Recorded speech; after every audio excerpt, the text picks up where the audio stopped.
السلام عليكم ورحمة الله. أعوذ بالله من الشيطان الرجيم. بسم الله الرحمن الرحيم.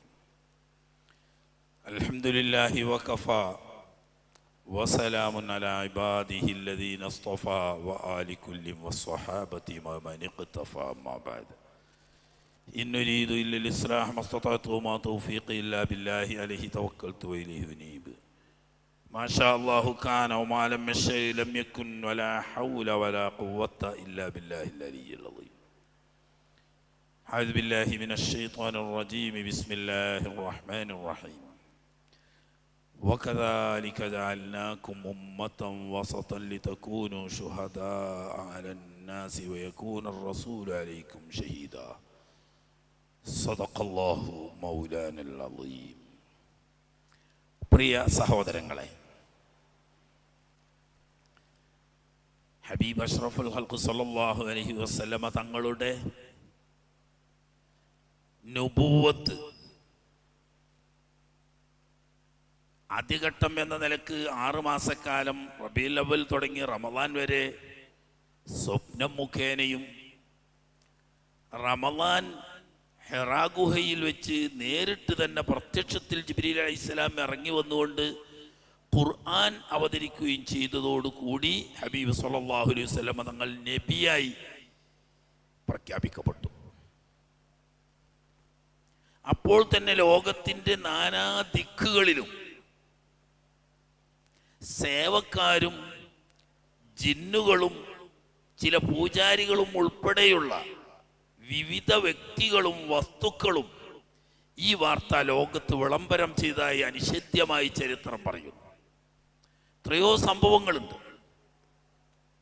അതിൽപ്പെട്ടതാണ് ബഹുമാനപ്പെട്ട സവാദ് ബിൻ ഖാരിബ് റളിയല്ലാഹു തആല അൻഹു എന്ന അദ്ദേഹം ഒരു സേവക്കാരനായിരുന്നു. പഴയ കാലത്ത് ജിന്ന് സേവിക്കുന്ന അക്കാലത്ത് അത് ധാരാളം ഉണ്ട്. കാരണം ആകാശലോകത്ത് അല്ലാഹു സുബ്ഹാനഹു വ തആലയുടെ കൽപ്പനകൾ വരുമ്പോൾ ദുനിയാവിൽ മനുഷ്യർക്ക് എന്നതുപോലെ തന്നെ മലായിക്കത്തിനും ഓരോ ആകാശത്തും സന്ദേശം എത്തിക്കാൻ പ്രത്യേകിച്ചും ദൂതന്മാരുണ്ട്. അല്ലാഹു യസ്തഫി മിനൽ മലായിക്കത്തി റുസുലൻ വ മിനൻ നാസ് എന്ന് ഖുർആൻ തന്നെ പറയുന്നുണ്ട്. മലക്കുകളിൽ നിന്നും മനുഷ്യരിൽ നിന്നും റുസുലുകളെ ദൂതന്മാരെ തിരഞ്ഞെടുത്തവനാണ് അല്ലാഹു എന്ന്. മലായിക്കത്തിനുള്ള സന്ദേശവും ജിബ്രീൽ അലൈഹിസ്സലാം മുഖേന തന്നെയാണ് എത്തിച്ചു കൊടുക്കുന്നത്. ജിബ്രീൽ അലൈഹിസ്സലാമിന് ലഭിക്കുന്ന വഹ്യ് ഓരോ ആകാശത്തിലുള്ള മലായിക്കത്തിൻ്റെ റുസുലുകൾക്ക് ജിബ്രീൽ അലൈഹിസ്സലാം എത്തിച്ചു കൊടുത്താൽ അവർ മറ്റ് മലക്കുകളുമായി ഈ സന്ദേശം കൈമാറും. പഴയ കാലത്ത് ആകാശങ്ങളിൽ യഥേഷ്ടം സഞ്ചരിക്കാൻ പിശാചിനും ജിന്നിനും സാധിക്കുമായിരുന്നു. പക്ഷേ മഹാനായ റൂഹുല്ലാഹി ഈസാ അലൈഹിസ്സലാമിൻ്റെ പ്രവാചകത്വത്തോടുകൂടി 3-ാം ആകാശം വരെ പ്രവേശം അനുവദിക്കപ്പെടുകയും അതിന് അങ്ങോട്ടുള്ളത് വിരോധിക്കപ്പെടുകയും ചെയ്തതാണ്. എന്നാൽ തിരുനബി സല്ലല്ലാഹു അലൈഹി വസല്ലം തങ്ങളുടെ നുബുവത്തോടു കൂടി ആകാശത്തിലേക്കുള്ള പ്രവേശനം പൂർണ്ണമായും മലക്കുകളുടെ ഭാഗത്ത് നിന്ന് അള്ളാഹുവിൻ്റെ കൽപ്പനപ്രകാരം ജിന്നുകളെ തടഞ്ഞു. അപ്പം നേരത്തെ ഈ സേവക്കാരൊക്കെ ചെയ്തിരുന്നത് ചില ജിന്നുകളെ സേവിച്ച് തൃപ്തിപ്പെടുത്തി കൊണ്ടു നടന്നാൽ ഇവരുണ്ട് ആകാശത്തിൽ കട്ട് കേൾക്കാൻ പോയിരിക്കും. ഇസ്തിറാഖു സമ എന്നാണ് അതിന് പറയാം.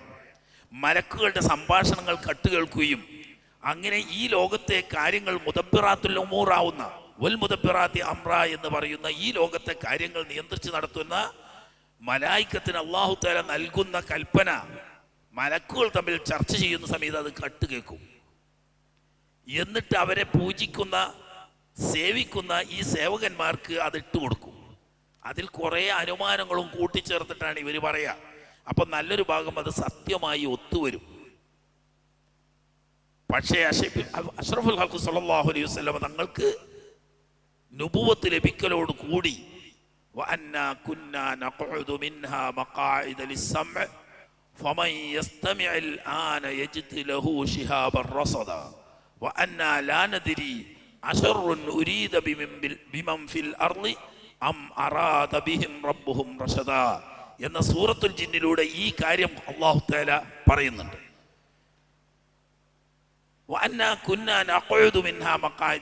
പൂർവകാലത്ത് ആകാശത്തിൽ മലക്കുകളുടെ സംഭാഷണം കട്ട് കേൾക്കാൻ വേണ്ടി ഞങ്ങൾ ചില കേന്ദ്രങ്ങളിൽ ഒളിഞ്ഞിരിക്കുമായിരുന്നു.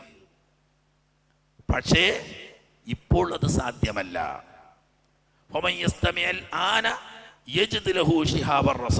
ഇപ്പോൾ അത്തരം കേന്ദ്രങ്ങളിൽ പോയി ഒളിഞ്ഞിരുന്നാൽ കരിച്ചു കളയുന്ന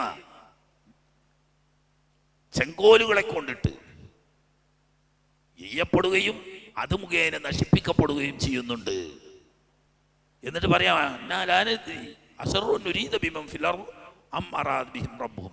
എന്തുകൊണ്ട് മലായികത്തിന്റെ സംഭാഷണം കട്ട് കേൾക്കുന്നതിൽ നിന്നിട്ട് ജിന്നുകളാകുന്ന ഞങ്ങളെ പൂർണ്ണമായി തടയപ്പെട്ടത്? അതുകൊണ്ട് ഭൗതിക ലോകത്ത് മനുഷ്യൻ അല്ലാഹു തആല നന്മ ഉദ്ദേശിച്ചിട്ടുണ്ടോ അല്ലേ എന്നൊന്നും ഞങ്ങൾക്ക് പറയാൻ കഴിയില്ല എന്ന് സൂറത്ത് ജിന്നിലൂടെ പറയുന്നു.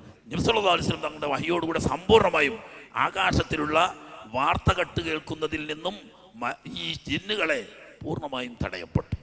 അപ്പൊ അതിൻ്റെ മുമ്പ് ഈ സന്ദേശങ്ങളൊക്കെ അവർക്ക് ലഭിച്ചുകൊണ്ടിരിക്കും. അങ്ങ് അക്കൂട്ടത്തിൽപ്പെട്ട സവാദ് ബിൻ കാരിബ്, ഒരുപാട് ആളുകളുണ്ട്, ഒരു സേവക്കാരനായിരുന്നു. അദ്ദേഹം ഒരു ദിവസം ഇങ്ങനെ ഉറങ്ങി കിടക്കുമ്പോൾ തൻ്റെ ജിന്ന് അടുത്തു വന്ന് കാലുകൊണ്ട് തട്ടി വിളിച്ചു. Savad bin Caribe സുഖനിദ്ര വിട്ടുണങ്ങാനായിരുന്നു. ഇഹത്തിലും പരത്തിലും വിജയത്തിന്റെ വഴികൾ പഠിപ്പിക്കുന്ന അന്ത്യപ്രവാചകൻ മക്കത്തെത്തിക്കഴിഞ്ഞു. അത് കേട്ടപ്പോൾ അദ്ദേഹം ഉറക്കത്തിലല്ലേ ഒന്ന് തിരിഞ്ഞു കടന്നു. പിറ്റേന്നും അതേ രീതിയിൽ തന്നെ. അപ്പോഴും അതത്ര സാരാക്കിയില്ല. മൂന്നാം ദിവസം വന്നിട്ട് രാത്രി ഉറങ്ങുമ്പോൾ തട്ടി ഉണർത്തി പറഞ്ഞു, ബുദ്ധിയുള്ളവരും ഭാവി സുരക്ഷ ആഗ്രഹിക്കുന്നവരുമാണെങ്കിൽ ഇനി കാത്തിരിക്കാൻ സമയമില്ല. സ്വർഗത്തെയും നരകത്തെയും പറയുന്ന, മരണത്തെയും വിചാരണയെയും പറയുന്ന പ്രവാചകൻ മക്കയിൽ വന്ന് കാര്യങ്ങൾ പഠിപ്പിക്കുകയും ജനങ്ങളെ ക്ഷണിക്കുകയും ചെയ്യുന്നുണ്ട്. നിനക്ക് രക്ഷ വേണോ? എത്രയും പെട്ടെന്ന് മക്കത്ത് ചെന്ന് ആ നബിയിൽ വിശ്വസിക്കുക എന്ന് വ്യക്തമായി കേട്ടപ്പം അദ്ദേഹം രാവിലെ എഴുന്നേറ്റ് തൻ്റെ ഓട്ടോപ്പുറത്ത് പുറപ്പെട്ട് തിരുനബി സല്ലല്ലാഹു അലൈഹി വസല്ലം തങ്ങളുടെ അരികെ ചെന്ന് കാര്യങ്ങളൊക്കെ വിവരിച്ചു കൊടുക്കുകയും എന്നിട്ട് ഷഹാദത്ത് കലിമ ചൊല്ലി ഇസ്ലാം മതം സ്വീകരിക്കുകയും ചെയ്ത് ഈ സംഭവങ്ങൾ കോർത്തിണക്കൊണ്ട് അതെല്ലാം ഒരു കവിതയാക്കി തിരുനബി സല്ലല്ലാഹു അലൈഹി വസല്ലം തങ്ങളുടെ ഹദ്റത്തിൽ ചൊല്ലി. അതിന്റെ അവസാനം പറയുന്നത് കാണാം, വകുല്ലി ഷഫീഅൻ യൗമ ലദു ഷഫാഅതി ബിമുഗ്നിൻ ഫതീലൻ അൻ സവാദ് ഇബ്നു ഖാരിബി. ഹബീബായ നബിയെ, അങ്ങയുടെ റിസാലത്തിൽ നുബുവത്തിൽ ഞാൻ ഈമാൻ കൊണ്ടു, അള്ളാഹുവിന്റെ തൗഹീദ് ഞാൻ അംഗീകരിക്കുന്നു. അതുകൊണ്ട് ആരാരും ഒരു ഉപകാരവും ചെയ്യാൻ കഴിയാത്ത പരലോകത്ത് ഫകുല്ലി ഷഫീഅൻ, അങ്ങനിക്ക് ഷഫാഅത്ത് ചെയ്യുന്നവരാകണമേ. യൗമലാ ദൂ ഷഫാഅത്തിൻ ബിമുഗ്നിൻ ഫതീലൻ, വളരെ നിസ്സാരമായ ഒരു ഈത്തപ്പഴത്തിന്റെ കുരുവിന്റെ മധ്യത്തിലുള്ള ഒരു നൂല് പോലെ, അത്ര പോലും ഉപകാരം ചെയ്യാത്ത ദിവസം അങ്ങനിക്ക് ഷഫാഅത്ത് ചെയ്യണമേ എന്ന് തുടങ്ങുന്ന കവിത കേട്ട് സന്തോഷിക്കുകയും നിന്റെ നാട്ടിൽ പോയി ഈ സന്ദേശം നീ പ്രചരിപ്പിക്കണമെന്നും ഈ ചൊല്ലിയ കവിത അവർക്കാണ് ചൊല്ലിക്കൊടുക്കേണ്ടത് എന്നും നബി സല്ലല്ലാഹു അലൈഹി വസല്ലം തങ്ങൾ പറയും. അതുപോലെ തന്നെ ഇമാമുൽ ഗിഫാരി, ബനൂ ഗിഫാർ ഗോത്രത്തിൽപ്പെട്ട ഒരു വിഭാഗത്തിന്റെ സയ്യിദായിരുന്നു ഇമാം എന്നവർ. ഇതേ രീതിയിൽ തന്നെ അദ്ദേഹത്തിന്റെ സാധാരണ അദ്ദേഹം സേവിച്ചു കൊണ്ടിരുന്ന ഒരു ജിന്ന് സംസാരിക്കുകയും അതനുസരിച്ച് ഇമാമ് നേരെ മക്കയിൽ വന്ന് ഹബീബ് സല്ലല്ലാഹു അലൈഹി വസല്ലം തങ്ങളെ കണ്ട് പരിശുദ്ധ ദീനുൽ ഇസ്ലാം സ്വീകരിക്കുകയും ചെയ്തു. എന്നിട്ട് ഇമാമിനെ തൻ്റെ പ്രദേശത്തും തൻ്റെ കബീലക്കും നേതൃത്വം കൊടുക്കാനും ശാന്തമായി എടുത്തുചാട്ടമില്ലാതെ വളരെ സാവകാശം സത്യങ്ങൾ പറഞ്ഞു മനസ്സിലാക്കി കൊടുത്ത് നിന്റെ ജനതയെ നീ ഈ മാർഗത്തിലേക്ക് ക്ഷണിക്കണമെന്ന് പറഞ്ഞുകൊണ്ട് അവരുടെ പ്രതിനിധിയായ ഇമാം റളിയല്ലാഹു തആല അൻഹുവിനെ നബി സല്ലല്ലാഹു അലൈഹി വസല്ലം തിരിച്ചയച്ചു. അതുപോലെ തന്നെ അബൂ ഉമാമത്തുൽ ബാഹിലി റളിയല്ലാഹു തആല അൻഹു ഒക്കെ പുറത്തുള്ള ആളുകളെ, മക്കയിലല്ല ദൂരദിക്കുകളിലുള്ള അബൂ ഉമാമത്തുൽ ബാഹിലി റളിയല്ലാഹു തആല അൻഹു വലിയ ഒരു ഗോത്ര തലവനാണ്, ബുദ്ധിജീവിയും നിഷ്പക്ഷമായി കാര്യങ്ങൾ വിലയിരുത്താൻ കഴിവുള്ള മഹാനുമാണ്. അദ്ദേഹത്തിന് നേരത്തെ തന്നെ അറിയാം ഈ ശിർക്കും ഈ ബിംബാരാധനയും ഇതൊന്നും ശരിയായ വഴിയല്ല. പക്ഷേ എന്താണ് ശരിയായ വഴി എന്നറിയുകയുമില്ല. അതിൻ്റെ ഇടക്കാണ് യാത്രക്കാരിൽ നിന്നിട്ട് ചില വിവരങ്ങൾ കിട്ടി. ലോകരക്ഷകനായ അന്ത്യപ്രവാചകൻ എന്ന് പറഞ്ഞ ഒരാൾ മക്കയിൽ ഉദയം ചെയ്തിട്ടുണ്ട്. ഈ വാർത്ത കേട്ടപ്പോൾ അദ്ദേഹത്തെ സഹോദരനായ ഉനൈസിനെ വിളിച്ചിട്ട് പറഞ്ഞു, സഹോദര, എനിക്ക് കുറച്ച് തിരക്കുള്ളത് കൊണ്ട് തൽക്കാലം പോകാൻ നിവൃത്തിയില്ല. നീ എനിക്ക് വേണ്ടി മക്ക വരെ പോയിട്ട് ഈ നബിയാണെന്ന് പറയുന്ന അദ്ദേഹവുമായി നേരിട്ട് ഒന്ന് പരിചയപ്പെട്ട് കാര്യത്തിൻ്റെ നിജസ്ഥിതി പഠിച്ചു വരണം എന്ന് പറഞ്ഞു. അങ്ങനെ ഉനൈസ് വന്നു. മക്കയിൽ വന്ന് നബി സല്ലല്ലാഹു അലൈഹി വസല്ലം തങ്ങളെ കണ്ടു. ചില കാര്യങ്ങളൊക്കെ അദ്ദേഹം മനസ്സിലാക്കി തിരിച്ചു വന്നു. കൃത്യമായ ഒരു വിവരം കൊടുക്കാൻ ഉനൈസിന് സാധിച്ചില്ല. അപ്പം അദ്ദേഹം പറഞ്ഞു, നിന്നെ ഞാൻ അയച്ചത് കൃത്യമായും കാര്യങ്ങൾ പഠിച്ച് റിപ്പോർട്ട് ചെയ്യാനായിരുന്നു. അത് നീ പരാജയപ്പെട്ടു. അതുകൊണ്ട് തൽക്കാലം ഗോത്രത്തിൻ്റെ കാര്യവും നാട്ടിൻ്റെ ഉത്തരവാദിത്വമൊക്കെ നീ നോക്കണം. ഞാൻ പോവാം, ഞാൻ തന്നെ നേരിട്ട് പോട്ടെ. അങ്ങനെ ചെന്ന് അപ്പോഴേക്ക് പരസ്യമായ പ്രബോധനം തുടങ്ങുകയും കഠിനമായി എതിർപ്പ് ആരംഭിക്കുകയും ചെയ്ത ഫസ്റ്റിലെ ഘട്ടമാണ്. ആരോടും ചോദിക്കാൻ വയ്യ. അങ്ങനെ അന്വേഷിച്ചു നിന്ന് ഒരു മാസക്കാലം മസ്ജിദുൽ ഹറാമിൽ കൂടും. ഒറ്റൊരു മാസം ഫുള്ളായിട്ട്. ആ സമയത്ത് ഭക്ഷണമില്ല, മറ്റൊന്നുമില്ല. വെറും സംസം വെള്ളം മാത്രം കുടിച്ച് ജീവിച്ചു. അദ്ദേഹം പറയാണ്, ഈ ഒരു മാസത്തിനിടയ്ക്ക് എനിക്ക് ദാഹമോ വിശപ്പോ അറിഞ്ഞിട്ടില്ല, ഭക്ഷണത്തിന് ആഗ്രഹവും താല്പര്യവും ഉണ്ടായിട്ടില്ല. എന്നല്ല, ശരീരം നന്നായി തടിച്ച് കൊഴുത്ത് വയറൊക്കെ കൊഴുത്ത് മടക്ക് വിടും. അങ്ങനെ ഒരു മാസം പൂർത്തിയാവുന്ന സമയത്താണ് ആളനക്കൊക്കെ അടങ്ങി ഖുറൈശികളൊക്കെ അവരവരുടെ സങ്കേതങ്ങളിൽ പോയി ശാന്തമായി ഉറങ്ങുന്ന സമയത്ത് മഹാനായ നബി സല്ലല്ലാഹു അലൈഹി വസല്ലം തങ്ങളും ബഹുമാനപ്പെട്ട സിദ്ദീഖുൽ അക്ബർ റളിയല്ലാഹു തആല അൻഹു കഅബ തവാഫിന് വരുന്നത്. ആ സമയത്ത് അബൂദർ ഗിഫാർ റളിയല്ലാഹു തആല അൻഹു യഥാർത്ഥത്തിൽ ഈ കഅബയുടെ കില്ലയുടെ ഉള്ളിലിരുന്നു കൊണ്ട് പ്രാർത്ഥിച്ചുകൊണ്ടിരിക്കുക. അപ്പോൾ ഈ തവാഫും അതിന് ശേഷമുള്ള നിസ്കാരവും ഒക്കെ കണ്ടപ്പോൾ ഞാൻ തേടിക്കൊണ്ടിരിക്കുന്ന ആള് ഇദ്ദേഹം തന്നെ എന്ന് മനസ്സിലാക്കി മഹാനവർകൾ അടുത്തിയെന്ന് നേരിട്ട് അസ്സലാമു അലൈക യാ നബിയല്ലാഹ് എന്ന് സലാം പറഞ്ഞുകൊണ്ട് ഷഹാദത്ത് കലിമ ചൊല്ലി ഇസ്ലാമിനെ സംബന്ധിച്ച് വിശദമായി മനസ്സിലാക്കി. ചുരുക്കട്ടെ, അദ്ദേഹം നാട്ടിൽ പോയി. ഇപ്പോൾ തന്നെ ഞാൻ ഇവിടെ നിൽക്കാം എന്ന് പറഞ്ഞെങ്കിലും ഇപ്പോൾ നിനക്കതിന് സാധ്യമല്ല. ഇന്ന് ഞങ്ങൾ നാട്ടുകാർക്ക് തന്നെ ഇവിടെ സുരക്ഷിതത്വമില്ല. അതുകൊണ്ട് ഇപ്പോൾ നിങ്ങൾ പോയിക്കോളൂ.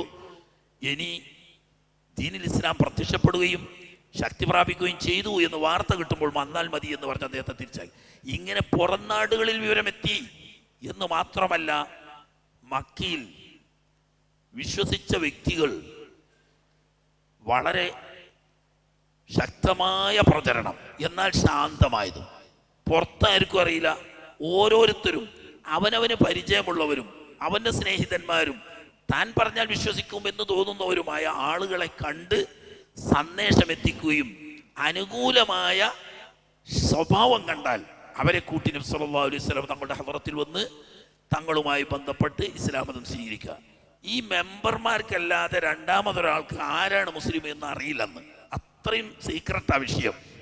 സംഗതി നടക്കുന്നുണ്ട് സജീവമായിട്ട്, പക്ഷെ പുറത്തൊന്നുമില്ല. ശാന്തമായ ഒരു അസാധാരണമായ ശാന്താവസ്ഥ. അക്കൂട്ടത്തിൽ ഏറ്റവും സേവനം ചെയ്ത ആളാണ് ബഹുമാനപ്പെട്ട സിദ്ദീഖുൽ അക്ബർ റളിയല്ലാഹു തആല.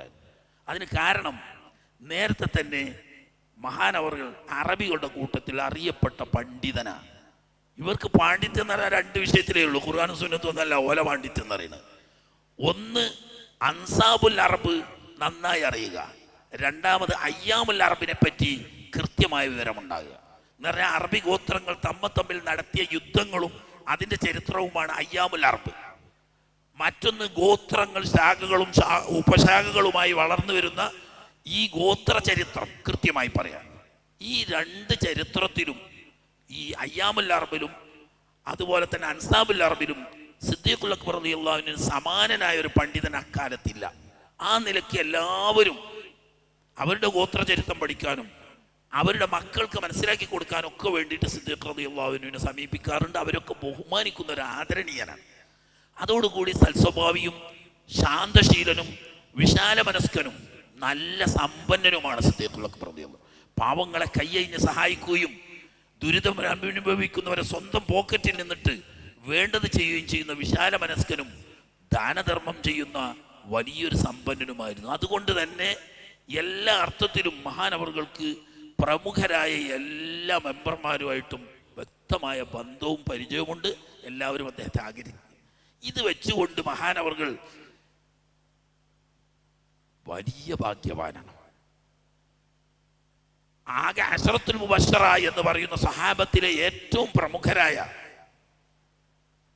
10 ആളുകളിൽ താൻ അതിലൊന്ന്.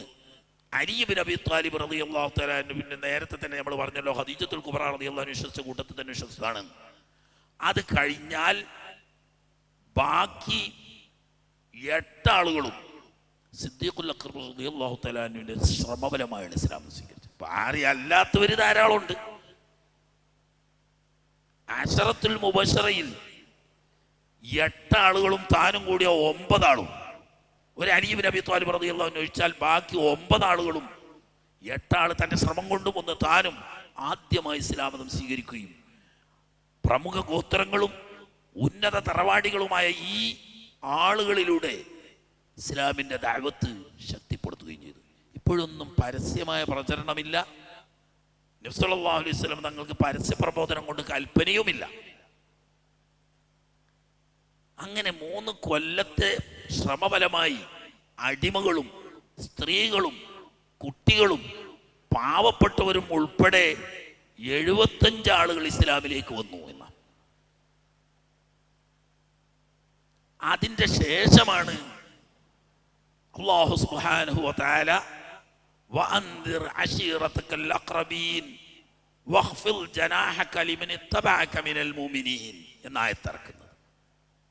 ഓ നബിയെ, ഇനി അൻദിർ അശീറതകൽ അഖ്റബീൻ, അവിടുത്തെ കുടുംബങ്ങളെ ബന്ധുക്കളെ പ്രത്യേകം വിളിച്ചു വരുത്തിക്കൊണ്ട് പരലോകത്തെക്കുറിച്ച് അവർക്ക് താക്കീതും മുന്നറിയിപ്പും നൽകിക്കൊള്ളണം. വഖ്ഫിൽ ജനാഹക ലിൽ മുഅ്മിനീൻ, പാവപ്പെട്ട 10-75 മോമിനുകൾ ഇപ്പോൾ വന്നല്ലോ മെമ്പർമാരായി. അവരെ പ്രത്യേക സ്നേഹവാത്സല്യത്തോടെ അവരെ തങ്ങളിൽ ഇടപഴകണം. ഈ കൽപ്പന വന്നപ്പോൾ നബി സല്ലല്ലാഹു അലൈഹി വസല്ലം തങ്ങളുടെ വീട്ടിൽ വളരുന്ന കുട്ടിയാണല്ലോ അലി റളിയല്ലാഹു അൻഹു. 10 വയസ്സാണ് അല്ലെങ്കിൽ 9 വയസ്സ്. അലി റളിയല്ലാഹു അൻഹുവിനെ വിളിച്ചിട്ട് പറഞ്ഞു, ബനൂ അബ്ദുൽ മുത്തലിബ്, സ്വന്തം ഉപ്പാപ്പ, അദ്ദേഹത്തിന്റെ മക്കള് പേരമക്കള്, അതാണല്ലോ നമ്മളെ ഏറ്റവും അടുത്ത കുടുംബം, അവരെല്ലാവരും ഒരു സദ്യക്ക് ക്ഷണിക്കണം എന്ന് പറയാം. 40 അല്ലെങ്കിൽ 41 ആളുകൾ പ്രായപൂർത്തി എത്തിയവർ അന്ന് ബനു അബ്ദുൽ മുത്തലിബിൽ ജീവിച്ചിരിപ്പുണ്ട്. അത് മക്കളുണ്ട്, പേരമക്കളുണ്ട്, ഒക്കെ ഉണ്ട്. 40 അല്ലെങ്കിൽ 41 ആളുണ്ട്. അവരെല്ലാവരെയും ക്ഷണിച്ചു വരിച്ചു. സദ്യ എന്താണ്? ഒരു ആട്ടിൻ്റെ കുറക്, ഒരു ഗോതമ്പ് കൊണ്ടുണ്ടാക്കിയ റൊട്ടിയും ഒരു പാത്രം പാലും. ഇതാണിപ്പോൾ സദ്യ. അലി റളിയല്ലാഹു അൻഹു പറയാ, ഇപ്പറഞ്ഞ ഭക്ഷണം ആ കൂട്ടത്തിൽപ്പെട്ട ഒരാൾ തന്നെ കഴിക്കും. ഈ 40 അല്ലെങ്കിൽ 41 ആളുള്ള ഓരോരുത്തർക്കും ഇപ്പറഞ്ഞവ വേണം. ഇത്രയും തുച്ഛമായ ഒരു ഗോതമ്പ് കൊണ്ടുള്ള റൊട്ടിയും ഒരു ആട്ടിൻ്റെ കുറക് കൊണ്ടുള്ള മാംസവും ഒരു പാത്രം പാലും മാത്രം. അങ്ങനെ ഇവരെല്ലാവരും ഒരുമിച്ച് കൂടി മഹാനായ നബി സല്ലല്ലാഹു അലൈഹി വസല്ലം തങ്ങൾ ആ മാംസത്തിൽ നിന്ന് ചെറിയൊരു കഷ്ണമെടുത്ത് കടിച്ച് അത് ചെറുതായി പിച്ച് ഈ പാത്രത്തിലിട്ട് ഭക്ഷിച്ചോളാൻ പറഞ്ഞു.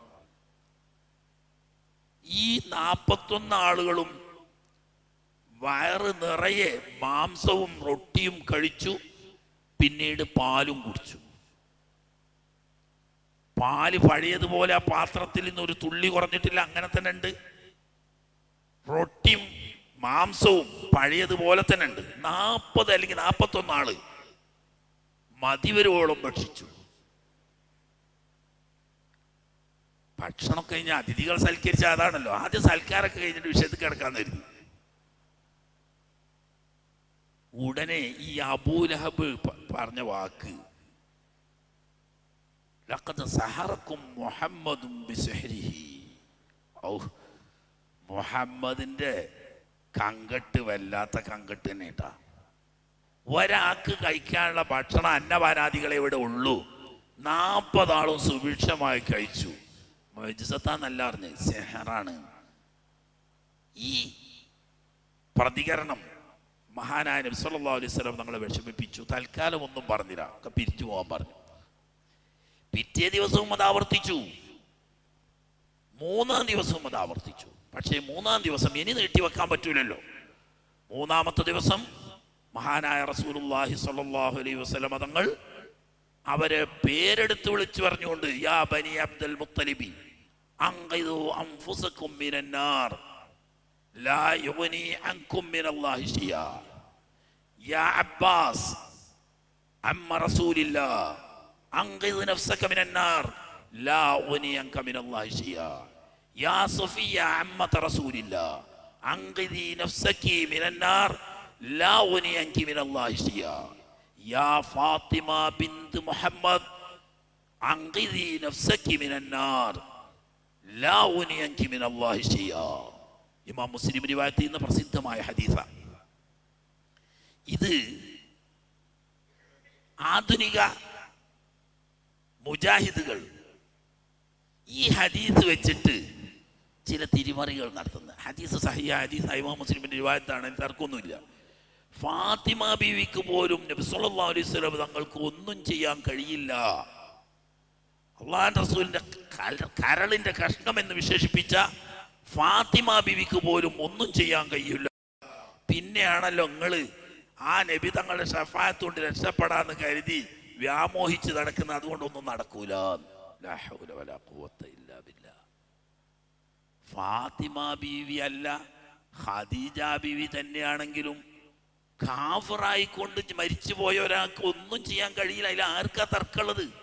ഇസ്ലാമിലേക്ക് ക്ഷണിച്ചുകൊണ്ട് അന്തർ അശീറത്തക്കൽ അഖറബീൻ എന്ന ആയത്തിറങ്ങിയപ്പം അടുത്ത കുടുംബക്കാരെ വിളിച്ചു വരുത്തിക്കൊണ്ട് കുടുംബത്തെ മൊത്തത്തിൽ ക്ഷണിച്ചും ഓരോരുത്തരെ പേരെടുത്ത് പറഞ്ഞുകൊണ്ടും ഇസ്ലാമിന്റെ കവാടത്തിലൂടെ കടന്നു വന്ന് ഷഹാദത്ത് കലിമയാവുന്ന ആ പാശത്തെ മുറുകെ പിടിച്ച് മുഅ്മിനാകാതെ മരണപ്പെട്ടു പോയാൽ ഒന്നും ചെയ്യാൻ കഴിയില്ല. അതിൽ ആർക്കാ തർക്കമുള്ളത്? നമുക്ക് അഹ്ലു സുന്നത്ത് വൽ ജമാഅത്തിന് വല്ല തർക്കമുണ്ടോ? കാഫിറായ ആള് വാപ്പയാണെങ്കിലും കണക്കാണ്, ഉമ്മയായാലും കണക്കാണ്, ഭാര്യ ആയാലും ഭർത്താവായാലും മക്കളായാലും ഒക്കെ ഒരു കണക്കാ. ഒരു മുഅ്മിനായ മനുഷ്യൻ എത്ര വലിയ നബിയായിട്ടും കാര്യമില്ല, വലിയായിട്ടും കാര്യമില്ല, ഷഹീദായിട്ടും കാര്യമില്ല, ഈ ബന്ധുക്കൾ കാഫിറാണെങ്കിൽ ഒന്നും ചെയ്യാൻ കഴിയില്ല. നമ്മൾ പറയുന്നത് ആർക്കാണ് ഈ ശഫാഅത്ത് എന്ന് പറയുന്നത്? ഹബീബ് സല്ലല്ലാഹു അലൈഹി വസല്ലം തങ്ങൾ പറയുന്ന പ്രസിദ്ധമായ ഹദീസിൽ ഇന്നും കാണാം. മദീനയിലെ മസ്ജിദ് നബവിയിൽ സ്വർണ്ണലിപികളാൽ എഴുതപ്പെട്ടിട്ട്, ഷഫാഅത്തി ലി അഹ്ലിൽ കബായിരി മിൻ ഉമ്മത്തി, എൻ്റെ ഉമ്മത്തുകളിൽപ്പെട്ട അശ്ഹദു അല്ലാ ഇലാഹ ഇല്ലല്ലാഹ് വഅശ്ഹദു അന്ന മുഹമ്മദർ റസൂലുള്ളാഹ് എന്ന ഷഹാദത്ത് കലിമയിൽ മുറുകെ പിടിച്ച് മുഅ്മിനായ മനുഷ്യന്മാർ പാപികളാവും. അങ്ങനെയുള്ള വൻദോഷം ചെയ്ത് പാപികളായി നരകത്തിൽ പോകാൻ കാരണമാവുന്ന സാധുക്കളായ മുഅ്മിനീങ്ങൾക്ക് ചെയ്യാനുള്ളതാണ് എൻ്റെ ഷഫാഅത്ത്. കാഫിറിന് ഷഫാഅത്ത് കിട്ടൂല എന്ന് പറഞ്ഞുകൊണ്ട് എന്താ കേട്? ഇവിടെ അതാ പറയണത്. അതേ സമയത്ത് ഈ ഫാത്തിമ ബീവിയെ പറ്റിയിട്ട് എന്ത് പറഞ്ഞിട്ടുണ്ട്? വഫാത്താകാൻ കിടക്കുന്ന സമയത്ത് ആദ്യമായി ഫാത്തിമ ബീവിയുടെ ചെവിയിലെ നബി തങ്ങൾ മന്ത്രിച്ചു, സ്വകാര്യമായി പറഞ്ഞു. അപ്പൊ ഫാത്തിമ ബീവി പൊട്ടിക്കരഞ്ഞു. പൊട്ടിക്കരയുന്നത് കണ്ടപ്പോൾ വീണ്ടും അവരെ തൻ്റെ അടുത്തേക്ക് അടുപ്പിച്ച് അവരുടെ ചെവിയിൽ പിന്നെയും സ്വകാര്യം പറഞ്ഞു. അപ്പോൾ ഫാത്തിമ ബീവി സന്തോഷം കൊണ്ട് ചിരിച്ചുപോയി. ഇത് കണ്ടപ്പോൾ ആയിഷ റളിയല്ലാഹു തആല അത്ഭുതപ്പെട്ടു. എന്ത് പുതുമയാണ്! ഒരു സ്വകാര്യം പറയുന്നു, പൊട്ടിക്കരയുന്നു. ഉടനെ തന്നെ വേറൊരു സ്വകാര്യം പറയുമ്പോൾ പൊട്ടിച്ചിരിക്കുന്നു. എന്താണ് ഈ സംഭവം? പക്ഷേ നബി തങ്ങൾ സ്വകാര്യമായി പറഞ്ഞതായതുകൊണ്ട് ഫാത്തിമ റളിയല്ലാഹു അൻഹ ഒന്നും പറഞ്ഞില്ല. പിന്നീട് തങ്ങൾ വഫാത്തായി മറമാടപ്പെട്ടതിന് ശേഷം ആയിഷ റളിയല്ലാഹു അൻഹ ഉറപ്പിച്ചു പറഞ്ഞു, ഞാൻ നിന്റെ ഉമ്മയാണ്. അസ്അലുക ബിഹഖി അലൈക, ഞാൻ നിന്റെ ഉപ്പയുടെ ഭാര്യ എന്നുള്ള എനിക്ക് നിന്റെ ഉമ്മയാണ്.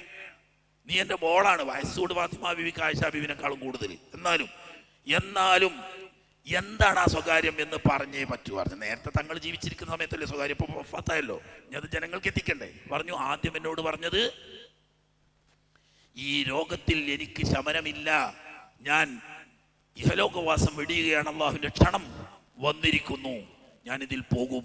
അപ്പൊ ഉപ്പ പോവാണ് എന്ന് കേട്ടപ്പോൾ എനിക്കത് സഹിക്കാൻ കഴിഞ്ഞില്ല. അങ്ങനെ കരഞ്ഞതാണ്. രണ്ടാമത് സ്വകാര്യം വിളിച്ച് പറഞ്ഞപ്പോൾ 2 കാര്യം എന്നോട് പറഞ്ഞു.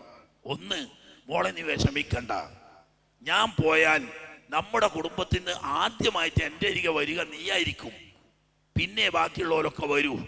അതിൻ്റെ പുറമെ അമാ തെർലൈന അന്തകൂനി സയ്യിദത നിസായി അഹ്ലിൽ ജന്ന, മോളെ നീ എന്തിനാ വിഷമിക്കുന്നത്? സ്വർഗത്തിൽ കടക്കുന്ന മുഴുവൻ സ്ത്രീകളുടെയും സയ്യിദത്ത് ലീഡർ സ്ഥാനം നിനക്കാണ് മോളെ. അത് കേട്ടപ്പോഴാണ് ചിരിച്ചത്. അപ്പൊ സ്വർഗത്ത് കിടക്കുമെന്നല്ല, സ്വർഗത്തിൽ കിടക്കുന്ന സ്വന്തം ഉമ്മ ഖദീജത്തുൽ കുബ്ര റളിയല്ലാഹു തആല ഉൾപ്പെടെയുള്ള മുഴുവൻ സ്ത്രീകളുടെയും ലീഡർഷിപ്പ് കയ്യിൽ കൊടുത്തുകൊണ്ടാണ് ഹബീബ് സല്ലല്ലാഹു അലൈഹി വസല്ലം നിങ്ങൾ പോയത്. കാരണം വെറുതെ അല്ല, നബിന്റെ മോളാന്ന് പറഞ്ഞിട്ട് വെറുതെ കൊടുത്തതല്ല.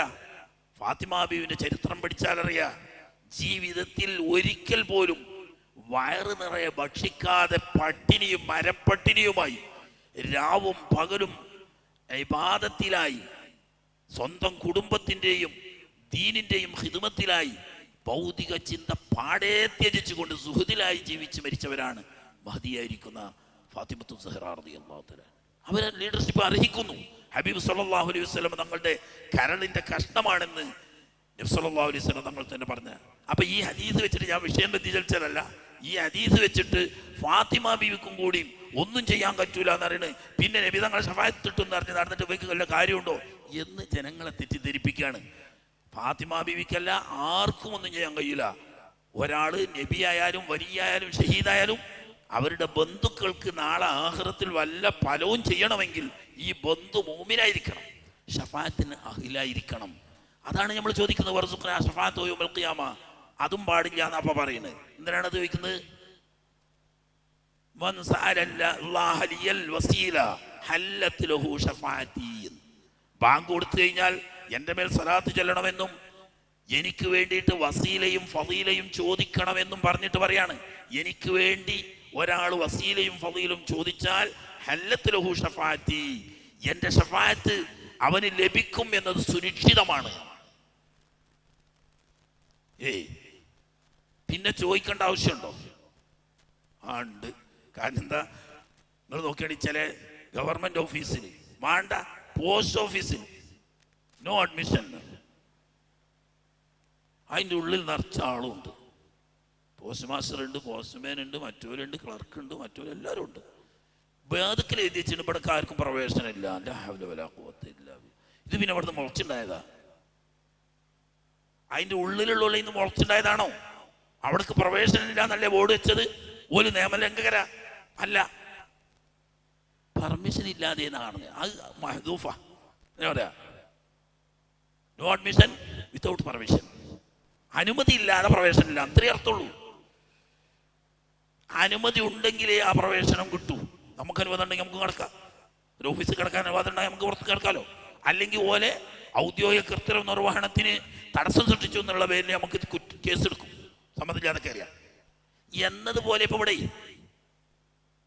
ശഫാഅത്തിന് അർഹത ഉണ്ടാകണമെങ്കിൽ മോമിനായി മരിക്കണം. അത് ഷർത്താ. തെറ്റുകുറ്റങ്ങളൊക്കെ ഉണ്ടെങ്കിലും ഈമാൻ നഷ്ടപ്പെടാതെ മോമിനായി മരിച്ചു കിട്ടണം. അത് ഷർത്താണ്. അത് ഷർത്താണ്. ഈ പറഞ്ഞതിൻ്റെ അർത്ഥം വർസുഖ്നാ ശഫാഅത്തുഹു എന്ന് പറഞ്ഞതിൻ്റെ അർത്ഥം, പടച്ചവനെ മരിക്കുന്ന സമയത്ത് ഈമാൻ സലാമത്താക്കി നാളെ മുത്തുനബി തങ്ങളുടെ ശഫാഅത്ത് കിട്ടാൻ അർഹതപ്പെട്ടവരുടെ കൂട്ടത്തിൽ എന്നെ നീ നിലനിർത്തി തരണമേ. ആരാണ് എപ്പോഴാണെന്ന് പറയാൻ കഴിയോ? സിറാത്തുൽ മുസ്തഖീമിലല്ലേ നമ്മൾ ജീവിക്കുന്നത്? ആണ്, തർക്കമില്ല. പക്ഷെ എന്നാലും 5 വക്തിലും നമ്മൾ അള്ളാഹിനോട് ചോദിക്കുന്നത് എന്താ? ഇഹ്ദിന സിറാത്തുൽ മുസ്തഖീം. അതിൻ്റെ അർത്ഥം ഈ നേരായ വഴിയിൽ തന്നെ മരണം വരേക്കും ഞങ്ങളെ നീ ഉറപ്പിച്ച് നിർത്തി തരണമേ അല്ലാ. ഇപ്പം നേർവഴിയിലായതുകൊണ്ട് കാര്യമില്ല, അടുത്ത ചവിട്ട് എങ്ങോട്ട് പോകും എന്ന് പറയാൻ കഴിയില്ല. 100 കൊല്ലം ചൊവ്വായി നടന്നു, ഒരു ചവിട്ട് വച്ചു, മരിക്കുന്നതിന് തൊട്ട് മുമ്പ് നിമിഷം ഈമാൻ തെറ്റിപ്പോയാൽ എല്ലാം പാഴായിപ്പോയില്ലേ? അപ്പൊ അവസാനം വരെ ഈ ഹിദായത്തിൽ ഉറപ്പിച്ചു നിർത്തണേ എന്നാണ് നമ്മൾ ഇഹ്ദിന സിറാത്തുൽ മുസ്തഖീമിലൂടെ പറയുന്നത്. ഈ പറയുന്ന വർസുഖ്നാ ശഫാഅത്തു യൗമൽ ഖിയാമ എന്നതുകൊണ്ട് ഉദ്ദേശിക്കുന്നത്, പടച്ചോനെ ഈമാൻ തെറ്റി മരിച്ച് അള്ളാഹുവിന്റെ റസൂലിന്റെ ശഫാഅത്ത് കിട്ടാത്ത ഭാഗ്യദോഷികളിൽ ഞങ്ങളെ നീ പെടുത്തല്ലേ അല്ലാ. ഞങ്ങളെ ഈമാനോടുകൂടി മരിപ്പിച്ച് തങ്ങളുടെ ശഫാഅത്തിന് അഹിലാക്കി തരണേ. അതാത് വരക്കണത്. ആട്ടെ, ഞാൻ വിഷയം വ്യതിചലിച്ചു പോകല്ല. ഏതായാലും ഇങ്ങനെ കുടുംബങ്ങളെ വിളിച്ചു. ആ സമയത്ത് ഇയാള് തബ്ബല്ലക്ക അലിഹാദ ജമാഅത്തന, സ്വന്തം മൂത്താപ്പയാണ് പറഞ്ഞിട്ട് എന്താ കാട്ടണ്, നാശം പിടിച്ചവൻ, ഇതിനാണോ നീ ഞങ്ങളെ വിളിച്ചു കൂട്ടിയത് എന്ന് പറഞ്ഞു. അത് നബി സല്ലല്ലാഹു അലൈഹി വസല്ലം തങ്ങളെ സംബന്ധിച്ച് വലിയ ഷോക്കായി. തൽക്കാലം ഒന്നും പ്രതികരിച്ചില്ല. പിന്നീട് അല്ലാഹു സുബ്ഹാനഹു വ തആല ഖും ഫഅൻദിർ, ഇനി കുടുംബത്തിൽ ഒതുക്കി നിർത്തിയാൽ പറ്റൂല, മൊത്തം നാട്ടിൽ പരസ്യമായി തന്നെ താക്കീത് ചെയ്തു കൊള്ളണം എന്ന കൽപ്പന വന്നപ്പോൾ മഹാനായ റസൂലുള്ളാഹി സ്വല്ലല്ലാഹു അലൈഹി വസല്ലം തങ്ങൾ ഒരു പ്രഭാത സമയത്ത് നേരെ ജബൽ ഖുബൈസിന്റെ മുകളിൽ കയറി. ആ സമയത്തിന്റെ പ്രത്യേകത എന്താണെന്ന് വെച്ചാൽ ഖുറൈശികളെല്ലാം സുബ്ഹിക്ക് തന്നെ എഴുന്നേറ്റ് മസ്ജിദുൽ ഹറാമിലെത്തും, കഅബ ഒന്ന് തവാഫ് ചെയ്യും. എന്നിട്ടാണ് അവിടെ കുറേ കുശലങ്ങളൊക്കെ സംസാരിച്ചു വെയിലായിട്ടേ അവർ പുറത്തു പോകുള്ളൂ. അപ്പൊ എല്ലാവരും മസ്ജിദുൽ ഹറാമിൽ ഉണ്ടാവും. ആ സമയത്ത് തൊട്ടടുത്തുള്ള ജബൽ ഖുബൈസിന്റെ മുകളിൽ കയറി നിന്നിട്ട് ഹബീബ് സല്ലല്ലാഹു അലൈഹി വസല്ലം തങ്ങൾ വിളിച്ചു, ഖുറൈശികളെ മൊത്തം വിളിച്ചു. നബി തങ്ങളെ ശബ്ദം കേട്ടപ്പോ എല്ലാവരും ശ്രദ്ധിച്ചു. കാരണം എന്താ, അല്ലമീൻ എന്നോടത്തൊന്നും അപ്പോഴും പോയിട്ടില്ല. കാരണം പരസ്യമായ പ്രബോധനം ഇതുവരെ നടന്നിട്ടില്ല. ഒക്കെ വ്യക്തിപരമായി സ്വകാര്യമായി ഇങ്ങനെ നടക്കുന്നുള്ളൂ. തന്നെയുമല്ല, അവരുടെ ആരാധ്യ വസ്തുക്കളെ കഠിനമായി വിമർശിക്കുകയോ ആക്ഷേപിക്കുകയോ അവരുടെ പൂർവ്വപിതാക്കൾ വഴിവഴിച്ചവരാണെന്ന് പ്രഖ്യാപിക്കുകയോ ചെയ്തിട്ടില്ല. അതുകൊണ്ട് ഇതൊരു പുതിയ പ്രശ്നമാണ് എന്ന് ചിന്തിക്കുന്നുണ്ട് എന്നല്ലാതെ വലിയ സാമൂഹ്യമായ ഒരു ഭീഷണിയാണെന്നൊന്നും അവർ മനസ്സിലാക്കിയിട്ടില്ല. അതുകൊണ്ട് തന്നെ ആരും എതിർക്കുന്നില്ല. അപ്പോഴും അങ്ങനെ ആളുകളെല്ലാം മലയുടെ താഴ്വരയിൽ തടിച്ചുകൂടി. എല്ലാവരും നടക്കാൻ വയ്ക്കുന്നവരൊക്കെ പോയി. പോകാൻ പറ്റാത്തവർ തൻ്റെ മക്കളെയോ അതല്ലെങ്കിൽ തൻ്റെ അടിമകളെയോ പറഞ്ഞയച്ചു. അങ്ങനെ എല്ലാവരും താഴ്വരയിൽ കൂടിയ സമയത്ത് നബി സല്ലല്ലാഹു അലൈഹി വസല്ലം തങ്ങൾ പറഞ്ഞു, ഈ ഖുറൈശികളെ, ഞാൻ നിങ്ങളോട് പറയുന്നു, ഈ ഖുബൈസ് മലയുടെ മറുഭാഗത്തിലൂടെ ഒരു വൻ കുതിരപ്പട നിങ്ങളെ ആക്രമിക്കാൻ വേണ്ടി വരുന്നുണ്ട് എന്ന് ഞാൻ നിങ്ങളോട് പറയുകയാണെങ്കിൽ അകുന്തും മുസദ്ദിഖിയ, ഞാൻ പറയുന്നത് സത്യമാണെന്ന് നിങ്ങൾക്ക് അംഗീകരിക്കാൻ പറ്റില്ലേ? ഒരേ സ്വരത്തിൽ എല്ലാവരും പറഞ്ഞു, നുസദ്ദിഖുക വമാ ജറബ്നാ അലൈക കിദ്ബാ. എന്താ, തീർച്ചയല്ലേ, ഞങ്ങൾക്ക് ഉറപ്പാണ്, നിങ്ങൾ അങ്ങനെ പറയുകയാണെങ്കിൽ അത് സത്യമാണെന്ന് ഞങ്ങൾ അംഗീകരിക്കും. കാരണം എന്തുകൊണ്ട്, ഉമാ ജറബ്നാ അലൈക കിദ്ബാ, ഇന്ന് വരെ 40 കൊല്ലമല്ലോ നമ്മുടെ നാട്ടിൽ ജീവിക്കുന്നത്, എന്നിട്ട് ഇന്ന് വരെ ഒരു കൊച്ചു കളവെങ്കിലും പറഞ്ഞതായി ഞങ്ങൾക്ക് ആർക്കും ഓർമ്മയില്ല. ഇനിയിപ്പോ മധ്യവയസ്കനായ ഈ സമയത്ത് കളവ് പറയുന്നുള്ള അഭിപ്രായം ഞങ്ങൾ. ഉടനെ നബി സല്ലല്ലാഹു അലൈഹി വസല്ലം തങ്ങൾ പറഞ്ഞു, ഫഇന്നീ നദീറുൽ ലക്കും ബൈന യദൈ അദാബിൻ ശദീദ്. എന്നാൽ എൻ്റെ നാട്ടുകാരെ, എൻ്റെ കുടുംബങ്ങളെ, അള്ളാഹുവിൻ്റെ ഭയാനകമായ ശിക്ഷ വെളിപ്പാടകലെ എത്തി നിൽക്കുന്നുണ്ട്. അതിൽ നിന്ന് രക്ഷപ്പെടാനുള്ള വഴി നിർദ്ദേശിക്കാൻ വന്നവനാണ് ഞാൻ. അള്ളാഹു ഒരുവനായ റബ്ബിന് മാത്രം ഇബാദത്ത് എന്ന വണക്കം ചെയ്യുകയും അവൻ നിങ്ങളിലേക്ക് അയച്ച ദൂതനാണ് ഞാൻ എന്ന നിലക്ക് ഞാൻ പറയുന്ന കാര്യങ്ങൾ നിങ്ങൾ ജീവിതത്തിൽ അംഗീകരിച്ച് ആചരിക്കണമെന്ന സന്ദേശം എത്തിക്കാൻ വേണ്ടിയിട്ടാണ് ഞാൻ നിങ്ങളെ ക്ഷണിച്ചത് എന്ന് പറയുമ്പോൾ അബൂജഹൽ ഉൾപ്പെടെയുണ്ട്. അയാൾക്ക് സ്റ്റാൻഡേർഡുള്ള ശത്രുവാ. അതുകൊണ്ട് തന്നെ എതിർപ്പൊക്കെ അയാളെ ഭാഗത്തുനിന്നുണ്ട്, അതിൻ്റെതായ സ്റ്റാൻഡേർഡിലാണ്. അതേ സമയത്ത് ഈ മൂത്താപ്പ അവിടെ നിന്നും തന്നെ ആളടയെന്ന്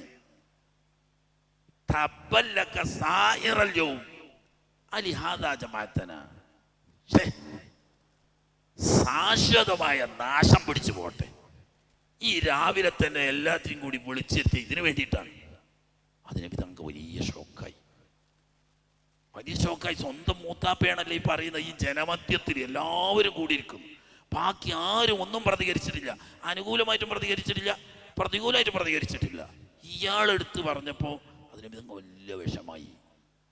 ഈ വിഷമം ത്തോടുകൂടി വീട്ടിലെത്തേണ്ട താമസം തബ്ബത് യദാ അബീ ലഹബിൻ വതബ് മാ അഗ്നാ അൻഹു മാലുഹു വമാ കസബ് സയസ്ലാ നാറൻ ദാത ലഹബ് വംറഅതുഹു ഹമ്മാലത്തൽ ഹതബ് ഫീ ജീദിഹാ ഹബ്ലും മിൻ മസദ് എന്ന ഒരു സൂറത്ത് പൂർണ്ണമായി തന്നെ സ്വന്തം മൂത്താപ്പയാവുന്ന അബൂലഹബിനും ഭാര്യക്കുമെതിരിൽ ഖിയാമത്ത് നാൾ വരെ ഓതുന്ന ഖുർആനിൽ അല്ലാഹു തആല അവതരിപ്പിച്ചു. ഈ ഒറ്റൊന്നുകൊണ്ടല്ല, ഇതിന്റെ തുടക്ക. ഇത്രയും നീചമായ നിലക്ക് നബി സല്ലല്ലാഹു അലൈഹി വസല്ലം തങ്ങളെ നേരിട്ടൊരു ശത്രു മക്കത്ത് വേറെ ഉണ്ടായിട്ടേ ഇല്ല. അദ്ദേഹം നബി സല്ലല്ലാഹു അലൈഹി വസല്ലം തങ്ങൾ ചന്തസ്ഥലങ്ങളിലും ഉത്സവ പറമ്പുകളിലും ഹജ്ജ് വേളകളിലും സിദ്ദീഖ് റളിയല്ലാഹു അൻഹുവിനെയും കൂട്ടി ഓരോ ഗോത്രങ്ങളുടെ ശാഖോപശാഖകളിൽ നടന്നുകൊണ്ട് തൻ്റെ റിസാലത്ത് സന്ദേശം പറഞ്ഞുകൊണ്ടിരിക്കുമ്പോ ഇയാൾ വലിയ പൈസക്കാരനാണ്, കച്ചവടക്കാരനാണ്, എനിക്ക് ജീവിക്കാൻ പേടിച്ചാനൊന്നുമില്ല. ഇക്കാക്കാന്റെ പണി സ്ഥിരമായിട്ട് തങ്ങളെ വേക്ക പോവും. സിദ്ദീഖ് റളിയല്ലാഹു അൻഹു ആദ്യം ചെന്നിട്ട് ഓരോ കബീലക്കാരുമായിട്ട് പരിചയപ്പെടും. ഗോത്രക്കാരാണ്. അപ്പൊ അവരുടെ ഗുണവും ദോഷവും ഒക്കെ സിദ്ദീഖ് റളിയല്ലാഹു അൻഹു അറിയും. നബി തങ്ങളോട് അഭിപ്രായം പറയും. അതിനുശേഷം നബി സല്ലല്ലാഹു അലൈഹി വസല്ലം തങ്ങൾ തന്റെ റിസാലത്തിനെ കുറിച്ച് തൗഹീദിനെ കുറിച്ചൊക്കെ സംസാരിക്കും. കഴിയുന്നത് വരെ ബേക്കിൽ ഇങ്ങനെ നിൽക്കും. ഇയാൾ കണ്ടാലാണെങ്കിലോ വജ്ഹുഹു തുത്തഖദു നൂറാന്ന്, മൂത്തുകാണ് നോക്കി അങ്ങനെ പ്രകാശം ഇങ്ങനെ അടിച്ചു വീശും. കണ്ടാ തീത ആളാണെന്ന് തോന്നും. അങ്ങനെ അയാൾക്ക് അബൂലഹബ് എന്നുള്ള പേര് വന്ന, അല്ലാതെ അയാളെ ഇട്ട പേരല്ല അബൂലഹബ് അറിയുന്നത്. ഇത് കഴിഞ്ഞാൽ ഇയാൾ പറയും, ജനങ്ങളെ പുറമെ ആരുമല്ല, എൻ്റെ അഞ്ചൻ്റെ മോനാ. എന്താ കാട്ടുന്ന? ഒരു മനുഷ്യനെ കെട്ടിടാൻ കഴിയൂലല്ലോ, മാനസികമായിട്ട് കുറച്ച് കുഴപ്പമുണ്ട്. അതാണ് പറയണൊന്നും കാര്യമാക്കി എടുക്കേണ്ടതില്ല. മാനസിക രോഗി ഭ്രാന്താണ്. അതെന്തൊക്കെയോ പറയണം. അത് കേട്ട് നിങ്ങൾ കാലം വരെ ജീവിച്ചു പോകുന്ന ദീനും റബ്ബും ഇലാഹും ഒന്നും ഒഴിവാക്കണ്ട. നടന്ന് പറയാ, ചാവും പാലും തങ്ങൾ എവിടുക്കാണോ പോണോടത്തൊക്കെ. ഭാര്യന്റെ പണിയോ ഏഷണി അറിഞ്ഞു വിട്ടുക. തമ്മിൽ ഏഷണി പറഞ്ഞിട്ട് പ്രശ്നം ഉണ്ടായി. ഇതാണ് അമ്മാലത്ത് പറഞ്ഞ്.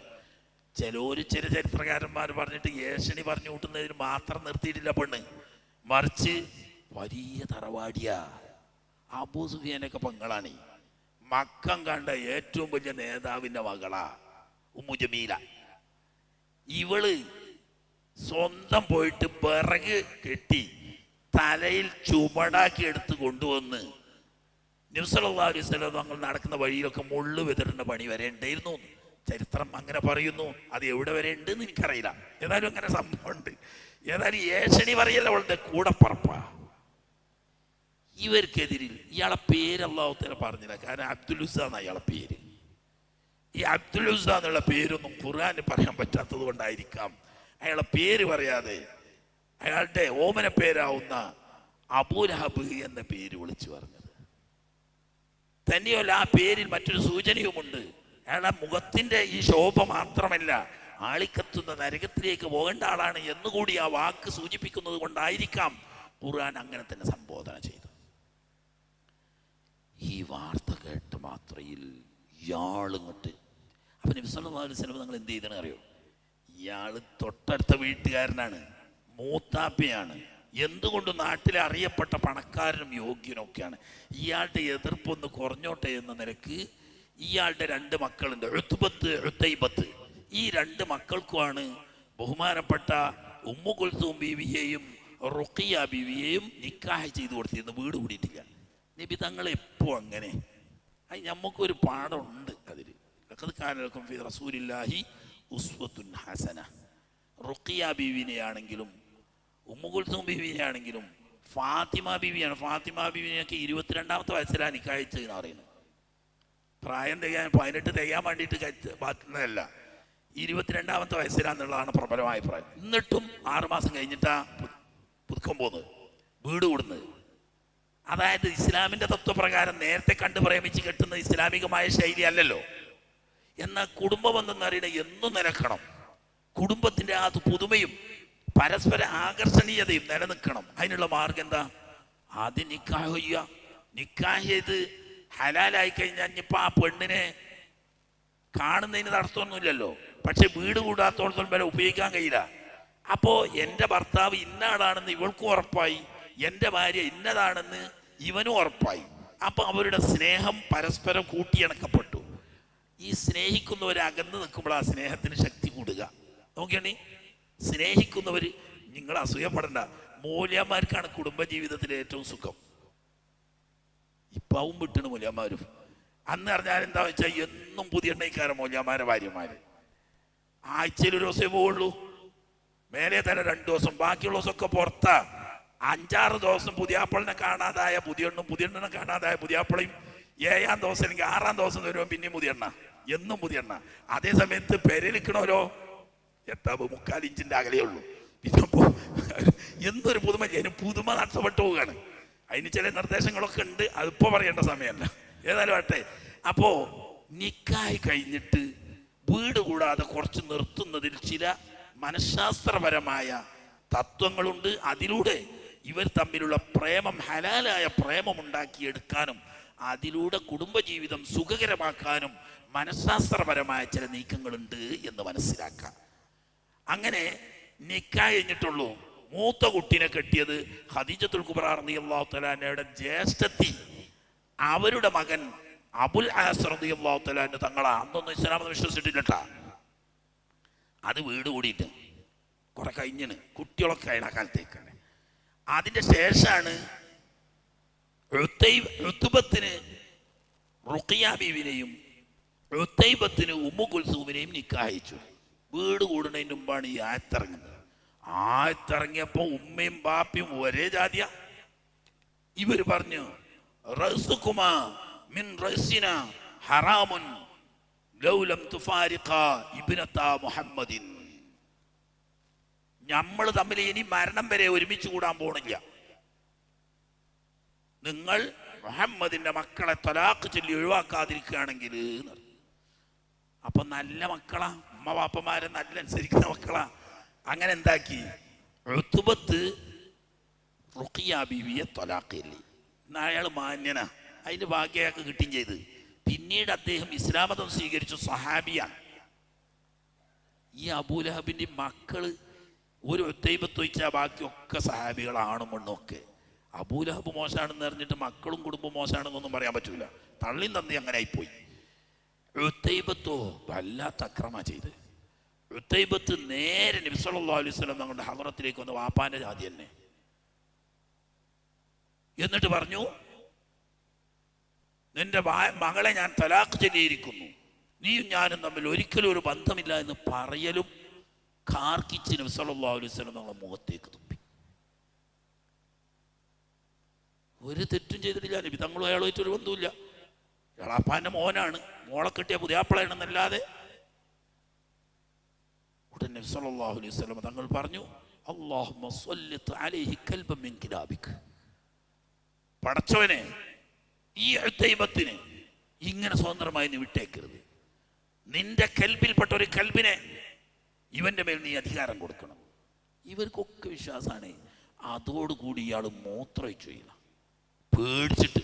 ഉത്തൈബത്ത് നേരത്തെ അച്ഛനോട് പറഞ്ഞു, ഇങ്ങനെ ഉണ്ട്, ദുആ ചെയ്തിട്ടുണ്ട് പറഞ്ഞു. പഠിച്ചോനെ, സംഗതി കുഴഞ്ഞല്ലോ. മുഹമ്മദിന്റെ നാവ് കൊണ്ടൊരു കാര്യം പറഞ്ഞാൽ അത് നടക്കും എന്നത് നമ്മളുടെ ജീവിതത്തിൽ അനുഭവം. വിശ്വസിക്കാൻ ഒരു തയ്യാറെങ്കിലും അവർക്ക് സത്യം അറിയാം. അങ്ങനെ അടുത്ത കച്ചവടത്തിന് പോകുമ്പോൾ മക്കളാ പോല് കച്ചവടത്തിന്. വയസ്സനായതുകൊണ്ട് വാപ്പ പോകാറില്ല. മക്കളെ കച്ചവടത്തിനയക്കുമ്പോൾ ഉത്ബത്തുണ്ട്, ഉത്തൈബത്തുണ്ട്. പോകുന്ന സമയത്ത് ഖുറൈശികളോട് എല്ലാവരോടും പ്രത്യേകം വസിയത്തായി പറഞ്ഞു, ഏതാ എൻ്റെ ഉത്തൈബത്തിനെതിരിൽ മുഹമ്മദ് പ്രാർത്ഥിച്ചിട്ടുണ്ട്. നിങ്ങൾക്കറിയാലോ മുഹമ്മദിന്റെ പ്രാർത്ഥന വെറുതെ ആവൂല. അതുകൊണ്ട് ഷാമിൽ സിംഹത്തിന്റെ സ്വാധീനമുള്ള പല ഭാഗങ്ങളുമുണ്ട് നമ്മളെ യാത്ര പോകുന്ന വഴിയിൽ. അതുകൊണ്ട് മക്കളെ, എൻ്റെ മോനെ പ്രത്യേകം ശ്രദ്ധിക്കണേ പോയി. ഏതാണ്ട് ബുസ്രയുടെ തൊട്ട് പരിസരത്തുള്ള വനം പ്രദേശത്തിന്റെ താഴ്വരയിലൂടെ കടന്നു പോകുമ്പോൾ കച്ചവട സംഘം വൈകുന്നേരമായി യാത്ര തുടരാൻ പറ്റാതെ അവിടെ തമ്പടിക്കേണ്ടി വന്നു. മൈതാനിയിൽ തൊട്ടടുത്ത് തന്നെ കാടുണ്ട്, അതുപോലെ തന്നെ മലയുണ്ട്, ധാരാളം കാട്ടുജീവികളുള്ള മലയാ. മൈതാനിയല്ലേ, മൈതാനിയിൽ തമ്പടിച്ചപ്പോൾ ഇവര് നേരത്തെ പറഞ്ഞ വസിയത്തനുസരിച്ച് ഇവരുടെ ചരക്ക് സാധനങ്ങളെല്ലാം വട്ടമായിട്ട് ചൗക്കുകൾക്ക് കൊട്ടിവെച്ചു ഒരു ഹൗദ് പോലെ ആക്കിയിട്ട് ഇച്ചക്കനെ അതിന്റെ നടുവ് കടത്തി. ഖുറൈശികൾ ഇതിനെ ചുറ്റും കടന്നു. രാത്രി പകുതിയാവുന്ന സമയത്ത് കാണാം ഒരു സിംഹത്തിന്റെ ഗർജനം. എല്ലാവരും ഞെട്ടിയോടന്ന് പേടിച്ച്. അതാ വരുന്നു ഒരു സിംഹം, മടുത്തു വന്നു, ഒന്നും ചെയ്യുന്നില്ല, അങ്ങനെ വന്ന് ഓരോരുത്തരെയും ഇങ്ങനെ വാസനിച്ച് നോക്കി, ആരെയും ഒന്നും ഉപദ്രവിക്കുന്നില്ല. ചുറ്റും കിടക്കുന്നവരെ മുഴുവനും വാസനിച്ച് നോക്കി. ഈ കെട്ടിൻ്റെ ഉള്ളിലേക്ക് ഒറ്റ ചാട്ട, ഓനൊറ്റക്കുള്ളതിൻ്റെ ഉള്ളിൽ ചാടുകയും തല കടിച്ചെടുത്ത് കാട്ടുകോടി പോവുകയും ചെയ്തു. ഈ സിംഹത്തിന്റെ ശബ്ദം കേട്ടപ്പോൾ തന്നെ ഉത്തൈബത്ത് പറഞ്ഞിട്ടുണ്ട്, ഖതലനി ഇബ്നു അബീ കബ്ശ വഹുവ ഫീ മക്ക വഅന ഫീ ബുസ്റ. ഞാൻ ഷാമിലെ ബുസ്റയിലെക്കുമ്പോൾ മക്കയിലിരിക്കുന്ന മുഹമ്മദ് എന്നെ കൊന്നു എന്ന് ഒരു പറയുന്ന കുറ്റപ്പേരെ ഇബ്നു അബീ കബ്ശ. ഈ ഹലീമ ബീവിയുടെ വാപ്പ ഹാരിസ് റളിയല്ലാഹു തആല അൻഹുവിന് അബൂ കബ്ശ എന്ന പേരിൽ അറിയപ്പെടും. അതുകൊണ്ട് ഈ മുല കൊടുത്ത പാനയിലേക്ക് ചേർത്തിട്ട് ഇബ്നു അബീ കബ്ശ എന്ന് കുറ്റപ്പേരായിട്ട് പറയും. അങ്ങനെ പറഞ്ഞു. അങ്ങനെ ഈ കുടുംബത്തിൻ്റെ എതിർപ്പ് അള്ളാഹു തആല പറഞ്ഞതെല്ലാം സാധിപ്പിച്ചു. മക്കളൊക്കെ മുസ്ലിമായി പോയി. ബാപ്പാക്കും മക്കളും ആരുമില്ല, ഉമ്മാക്കും ബാപ്പാക്കും മക്കളായിട്ട് ആരുമില്ല. ആദ്യകാലത്തിലെങ്കിലും പിന്നീട് എല്ലാവരും വിശ്വസിച്ചു. തൈബത്ത് ഇങ്ങനെ പോയും ചെയ്ത് അവസാനം ബദർ യുദ്ധം കഴിഞ്ഞ് വന്ന് ദിവസങ്ങൾക്കകം ഇയാൾക്ക് വസൂരി രോഗം പിടിപെട്ടു. അബൂലഹബിന് വസൂരി രോഗം പിടിപെട്ടു. വസൂരി രോഗം ഗുരുതരമായപ്പോൾ പഴയ കാലത്ത് നമ്മുടെ നാട്ടിൽ പറയുന്ന പേരുണ്ടല്ലോ, കുരുപ്പ്. അതാ രോഗം. കുരുപ്പ് മയ്യത്ത് കാണുന്നത് തന്നെ ദുഷ്ടഗുണമായിട്ടായിരുന്നു ജനങ്ങൾ കണ്ടിരുന്നത്. കണ്ടാ പകരും എന്നുള്ള പേടിയുടെ പേരിൽ ഇയാൾ വസൂരി പിടിച്ച് മരിച്ചിട്ട് അടുത്തു പോകാൻ മക്കളാരും തയ്യാറായില്ല, ഭാര്യയും തയ്യാറായില്ല. ഇയാൾ വീട്ടിൻ്റെ ഒരു മൂലയിൽ മരിച്ചു കിടന്ന തന്നെ, തിരിഞ്ഞു നോക്കാൻ ഒരു കുട്ടിയില്ല. അവസാനം 3 ദിവസമായപ്പോഴേക്ക് മയ്യത്ത് ചേർത്ത് കേടുവന്ന് വാസനിക്കാൻ തുടങ്ങി. അപ്പൊക്കെ ആൾക്കാർ പറഞ്ഞു, മക്കളെ, മക്കത്തെ പ്രധാനപ്പെട്ട ഒരു നേതാവ് അബൂ ത്വാലിബ് അബ്ദുൽ മുത്തലിബിൻ്റെ മകനല്ലേ, അങ്ങനെ നിങ്ങൾ ഇട്ടാൽ നിങ്ങളെ കുടുംബത്തിന് തന്നെ ഒരു ചീത്തപ്പേരാവൂലേ എന്ന് പറഞ്ഞപ്പോൾ ഇവരെന്താക്കി, ഇയാൾ കിടക്കുന്ന ഇതിൻ്റെ തൊട്ട് പുറത്ത് വലിയൊരു കുയ്യ് കുത്തിയിട്ട് ഇവിടുന്ന് വലിയൊരു ദണ്ടെടുത്തിട്ട് കുത്തിയിട്ട് ആ കുയ്യിനെ കാണിച്ച് അടിച്ചു. മൂടാൻ വരെ പോണതിന് പകരം ഇയാൾ കിടന്നിന് ആ റൂമിൻ്റെ ചുമര് കുത്തി പൊട്ടിച്ചിട്ട് അത് മുൾക്കുവട്ട്. അതാണ് അയാളുടെ മുതലോ അയാളുടെ മക്കളോ അയാൾക്ക് ദുന്യാവിൽ തന്നെ ഉപകാരപ്പെടുകയില്ല എന്നുള്ള അവസ്ഥ. ഇത്രയും നീചമായ എതിർപ്പ് നടത്തിയ അയാളെപ്പോലെ വേറെ ആരുമില്ല. അതുകൊണ്ടായിരിക്കാം ആട്ടെ. പിന്നെ ഒരുപാട് ആളുകൾ പരസ്യമായ പ്രബോധനം ഹിജ്റ 4-ാം വർഷം അനുഭവത്തിൻ്റെ 4-ാം വർഷം വരെ കുഴപ്പമൊന്നുമില്ല. 3-ാം വർഷത്തിൽ പരസ്യ പ്രബോധനം ചെയ്തെങ്കിലും കഠിനമായ എതിർപ്പ് വരാൻ തുടങ്ങിയത് ഹിജ്റ 5-ലാണ്. അതിന് കാരണം ഇവരുടെ ലാത്തയെക്കുറിച്ചും ഉസ്സയെക്കുറിച്ചും മനാത്തയെക്കുറിച്ചും അവയുടെ കഴിവുകേടിനെ കുറിച്ചും എത്രത്തോളം എന്ന് പറഞ്ഞാൽ, ഇവയുടെ ശരീരത്തിൽ നെയ്യഭിഷേകം ചെയ്തത് എടുക്കാൻ വേണ്ടി ഈച്ച വന്നാൽ ആ ഈച്ചയെ ആട്ടാൻ പോലും കഴിയാത്ത ഇത്രയും നിസ്സാരമായ വസ്തുവിനാണോ നിങ്ങൾ ആരാധിക്കുന്നത്? ഇവരോട് സഹായം ചോദിക്കുന്നവരും ഒന്നിനും കൊള്ളാത്തവരാണ്, ചോദിക്കപ്പെട്ട ഈ വിഗ്രഹങ്ങളും ഒന്നും കൊള്ളാത്തവരാണ് എന്ന് പറഞ്ഞിട്ട് ഈച്ചയെയും കൊതുകിനെയും ഒക്കെ പറഞ്ഞിട്ട് ഒരു കൊതുകിനെ സൃഷ്ടിക്കാൻ പോലും കഴിയില്ലെന്നും ഈച്ചനെ ആട്ടാൻ പോലും കഴിയില്ലെന്നും ഒക്കെ പറഞ്ഞ് ഇവരുടെ ദൈവങ്ങളുടെ യഥാസ്ഥിതി തുറന്നു പറയാൻ തുടങ്ങിയപ്പോൾ അവരുടെ ദുരഭിമാനം ഉണർന്നു. അവിടെ മുതൽ പിന്നെ എതിർപ്പായി, പരസ്യമായ എതിർപ്പ്. മറ്റെങ്ങനെ അബൂലഹബിനെ പോലത്തെ ചീപ്പ് 1-2 ആളുകളുടെ എതിർപ്പൊക്കെ ഉള്ളൂ. അതോടുകൂടി പിന്നെ അവരുടെ ആദർശബോധവും അവരുടെ പ്രസ്ഥാനിക ബന്ധവും അപ്പോഴാണ് സടകുടഞ്ഞെഴുന്നേറ്റ് പിന്നീട് എതിർപ്പിൻ്റെ പരമ്പര തന്നെ. ബഹുമാനപ്പെട്ട സഹാബാക്കളിൽ വലിയ പ്രമുഖരായ ഉന്നത തറവാടികളൊക്കെ തറവാടിൻ്റെ പിന്തുണയോടുകൂടി രക്ഷപ്പെട്ടപ്പോൾ മഹാനായ നബി സല്ലല്ലാഹു അലൈഹി വസല്ലം തങ്ങൾ മൂത്താപ്പ അബൂ ത്വാലിബിൻ്റെ ശക്തമായ പിൻബലം കൊണ്ട് വലിയ ആക്രമണങ്ങൾ ഏൽക്കാതെ ഒരു പരിധി വരെ രക്ഷപ്പെടാൻ നബി സല്ലല്ലാഹു അലൈഹി വസല്ലം തങ്ങൾക്കും സാധിച്ചു. എന്നാൽ സുരക്ഷിതനല്ല. മഹാനായ റസൂലുള്ളാഹി സ്വല്ലല്ലാഹു അലൈഹി വസല്ലം തങ്ങൾ ഒരിക്കൽ കഅബ ഷരീഫിന്റെ അരികെ മസ്ജിദുൽ ഹറാമിൽ സുജൂദിലായി കിടക്കുന്ന സമയത്ത് ഉഖ്ബത്ത് ബിൻ അബീ മുഅയ്ത്ത് എന്ന് പറയുന്ന ലോക തമ്മാടി, അയാൾ വന്ന് ഹബീബ് സല്ലല്ലാഹു അലൈഹി വസല്ലമ തങ്ങളുടെ പെരടിക്ക് ചവിട്ടി സുജൂദ് ചെയ്യുന്ന സമയത്ത് പെരടിക്ക് ചവിട്ടി മഹാനായ നബി സല്ലല്ലാഹു അലൈഹി വസല്ലം തങ്ങളുടെ കണ്ണ് തള്ളിപ്പോയി. ആ ജാതി ചവിട്ട. സിദ്ദീഖ് റളിയല്ലാഹു തആല അൻഹു ഓടി വന്ന് അയാളെ തള്ളി നീക്കിയിട്ടില്ലായിരുന്നുവെങ്കിൽ ലോകത്ത് സംഭവിക്കാൻ പാടില്ലാത്തത് സംഭവിക്കുമായിരുന്നു. മറ്റൊരിക്കൽ മഹാനായ നബി സല്ലല്ലാഹു അലൈഹി വസല്ലം തങ്ങൾ കഅബ ശരീഫിന്റെ അരികെ ഇരിക്കുന്ന സമയത്ത് ഇതേ ഉഖ്ബത്ത് ബിൻ അബീ മുഅയ്ത്ത് തന്നെ അടുത്ത് വന്ന് തൻ്റെ കയ്യിലുണ്ടായിരുന്നൊരു ഷാള് നബി സല്ലല്ലാഹു അലൈഹി വസല്ലം തങ്ങളുടെ കഴുത്തിലിട്ട് മുറുക്കി വലിച്ചു. നബി സല്ലല്ലാഹു അലൈഹി വസല്ലം ശ്വാസം മുട്ടി കണ്ണു നിന്നുപോയി. ഇത് കണ്ട് ദൂരെ നിന്ന് കണ്ട സിദ്ദീഖുൽ അക്ബർ റളിയല്ലാഹു തആല അൻഹു ഓടി വന്ന് ഉഖ്ബത്തിനെ തള്ളി മാറ്റി. അതഖ്തുലൂന റജുലൻ അൻ യഖൂല റബ്ബി അല്ലാഹ്, നിങ്ങൾ എന്ത് അവിവേകമാണല്ലോ ചെയ്യുന്നത്? എൻ്റെ നാഥൻ യജമാനൻ അള്ളാഹുവാണെന്ന് പറഞ്ഞതല്ലാതെ എന്ത് അപരാധമാണ് അദ്ദേഹം നിങ്ങളോട് ചെയ്തത്? എന്നിട്ട് നിങ്ങൾ അദ്ദേഹത്തെ കൊല്ലുകയാണോ എന്ന് ചോദിക്കുകയും അപ്പോഴേക്ക് ഇയാളെ സഹായിക്കാൻ വന്നവരുമായി അടികൂടുകയും ആ അടിയിൽ മഹാനായ സിദ്ദീഖ് റളിയല്ലാഹു തആല അൻഹുവിന്റെ തലമുടിയും താടിയും മുക്കാൽ ഭാഗവും പറഞ്ഞു പോവുകയും ചെയ്തു. എന്നാലും നബി സല്ലല്ലാഹു അലൈഹി വസല്ലം തങ്ങളെ സുരക്ഷിതനാക്കി. പിന്നീട് ഒരിക്കൽ ഹബീബ് സല്ലല്ലാഹു അലൈഹി വസല്ലം തങ്ങൾ നിസ്കരിച്ചു കൊണ്ടിരിക്കുന്ന സമയത്ത് തന്നെ എല്ലാവരും കൂടി കൂടിയിരിക്കുമ്പോൾ മുജാഹിദ് പറഞ്ഞു, കണ്ടോ ഒരു മൊറായി ലോകമാന്യക്കാരൻ ആളുകൾ ഇരിക്കുന്നിടത്ത് വലിയൊരു ഇബാദത്തുകാരനാണെന്ന് വരുത്താൻ കണ്ടിട്ട് മോങ്കുത്തി കിടക്കണ കണ്ടോ? എടാ അന്നേരം മിഞ്ഞാന്ന് അർത്ഥ ഒരു പശുവിൻ്റെ അല്ലെങ്കിൽ ഒട്ടകത്തിന് കുടൽമാരില്ലേടാ അവിടെ, ആർക്കാടാ ധൈര്യം കൊണ്ടുവന്നിടാൻ? ഇതേ ഉഖ്ബത്ത് അഷ്കൽ ഖൗം, ഉഖ്ബത്ത് ബിൻ അബീ മുഅയ്ത്ത് വല്ലാത്തൊരു മനുഷ്യനാണ്. അതുകൊണ്ട് തന്നെ ഈ ലോകത്ത് വേറൊരാൾക്കും കിട്ടാത്ത ഒരു ദൗർഭാഗ്യം അയാൾക്ക് കിട്ടുകയും ചെയ്തു. ഹബീബ് സല്ലല്ലാഹു അലൈഹി വസല്ലം തങ്ങൾ അവിടുത്തെ കൈ കൊണ്ട് കൊന്ന ഏക വ്യക്തിയാണ് അയാൾ. ലോകത്ത് ഒരു മനുഷ്യനെയും എത്ര വലിയ ശത്രുവാണെങ്കിലും ഹബീബ് സല്ലല്ലാഹു അലൈഹി വസല്ലം തങ്ങളെ ഷറഫാക്കപ്പെട്ട കൈ കൊണ്ട് രണ്ടാമതൊരാളെ കൊന്നിട്ടില്ല. ഒരു ഹദീസിലുണ്ട്, ലോകത്തെ ഏറ്റവും ദുഷ്ടൻ സല്ലല്ലാഹു അലൈഹി വസല്ലം തങ്ങൾ സുജൂദിൽ കിടക്കുന്ന സമയത്ത് ഉഖ്ബത്ത് ബിൻ അബീ മുഅയ്ത്ത് പോയിട്ട് ഈ കൊടൽമാല കൊണ്ടുവരികയും ഹബീബ് സല്ലല്ലാഹു അലൈഹി വസല്ലം തങ്ങളുടെ കഴുത്തിലിടുകയും ചെയ്തു സുജൂദിലായിട്ട്. സിദ്ദീഖ് റളിയല്ലാഹു അൻഹുവിനെ പോലെയുള്ള പ്രമുഖരാരും സ്ഥലത്തില്ലായിരുന്നു. അവിടെ ആകെ അപ്പോഴുണ്ടായിരുന്നത് അബ്ദുല്ലാഹി ഇബ്നു മസ്ഊദ് റളിയല്ലാഹു തആല അൻഹു എന്ന് പറയുന്ന കൊച്ചു മനുഷ്യനാണ്. അദ്ദേഹത്തിന് കുടുംബബലമില്ല, ശരീരത്തിൽ ശക്തിയില്ല, ഒന്നുമില്ല. അപ്പൊ അദ്ദേഹത്തിന് നേരിട്ടൊന്നും ചെയ്യാൻ കഴിയാതെ ഉടനെ വീട്ടിലേക്ക് ഓടി. വീട്ടിൽ ചെന്ന് വിവരം പറഞ്ഞപ്പോൾ കുട്ടിയായിരുന്ന ബഹുമാനപ്പെട്ട ഫാത്തിമത്തു സഹ്റ റളിയല്ലാഹു തആല അൻഹ ഓടി വന്ന് ഹബീബ് സല്ലല്ലാഹു അലൈഹി വസല്ലം തങ്ങളുടെ കഴുത്തിൽ നിന്നിട്ടും ഈ കുടൽമാല എടുത്തു മാറ്റുകയും അവരെ കഠിനമായി ആക്ഷേപിച്ച് സംസാരിക്കുകയും ചെയ്തു. എന്നാൽ അബൂജഹൽ ഒരിക്കൽ അങ്ങനെ ശ്രമിച്ചു നോക്കി.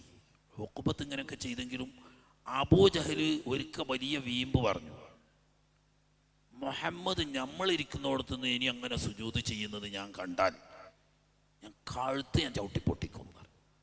അത് പറഞ്ഞ് പിറ്റേ ദിവസം തന്നെ നബി സല്ലല്ലാഹു അലൈഹി വസല്ലം നിസ്കരിക്കുന്ന സമയത്ത് ഇവരൊക്കെ കൂടിയിരിക്കുന്നുണ്ട്.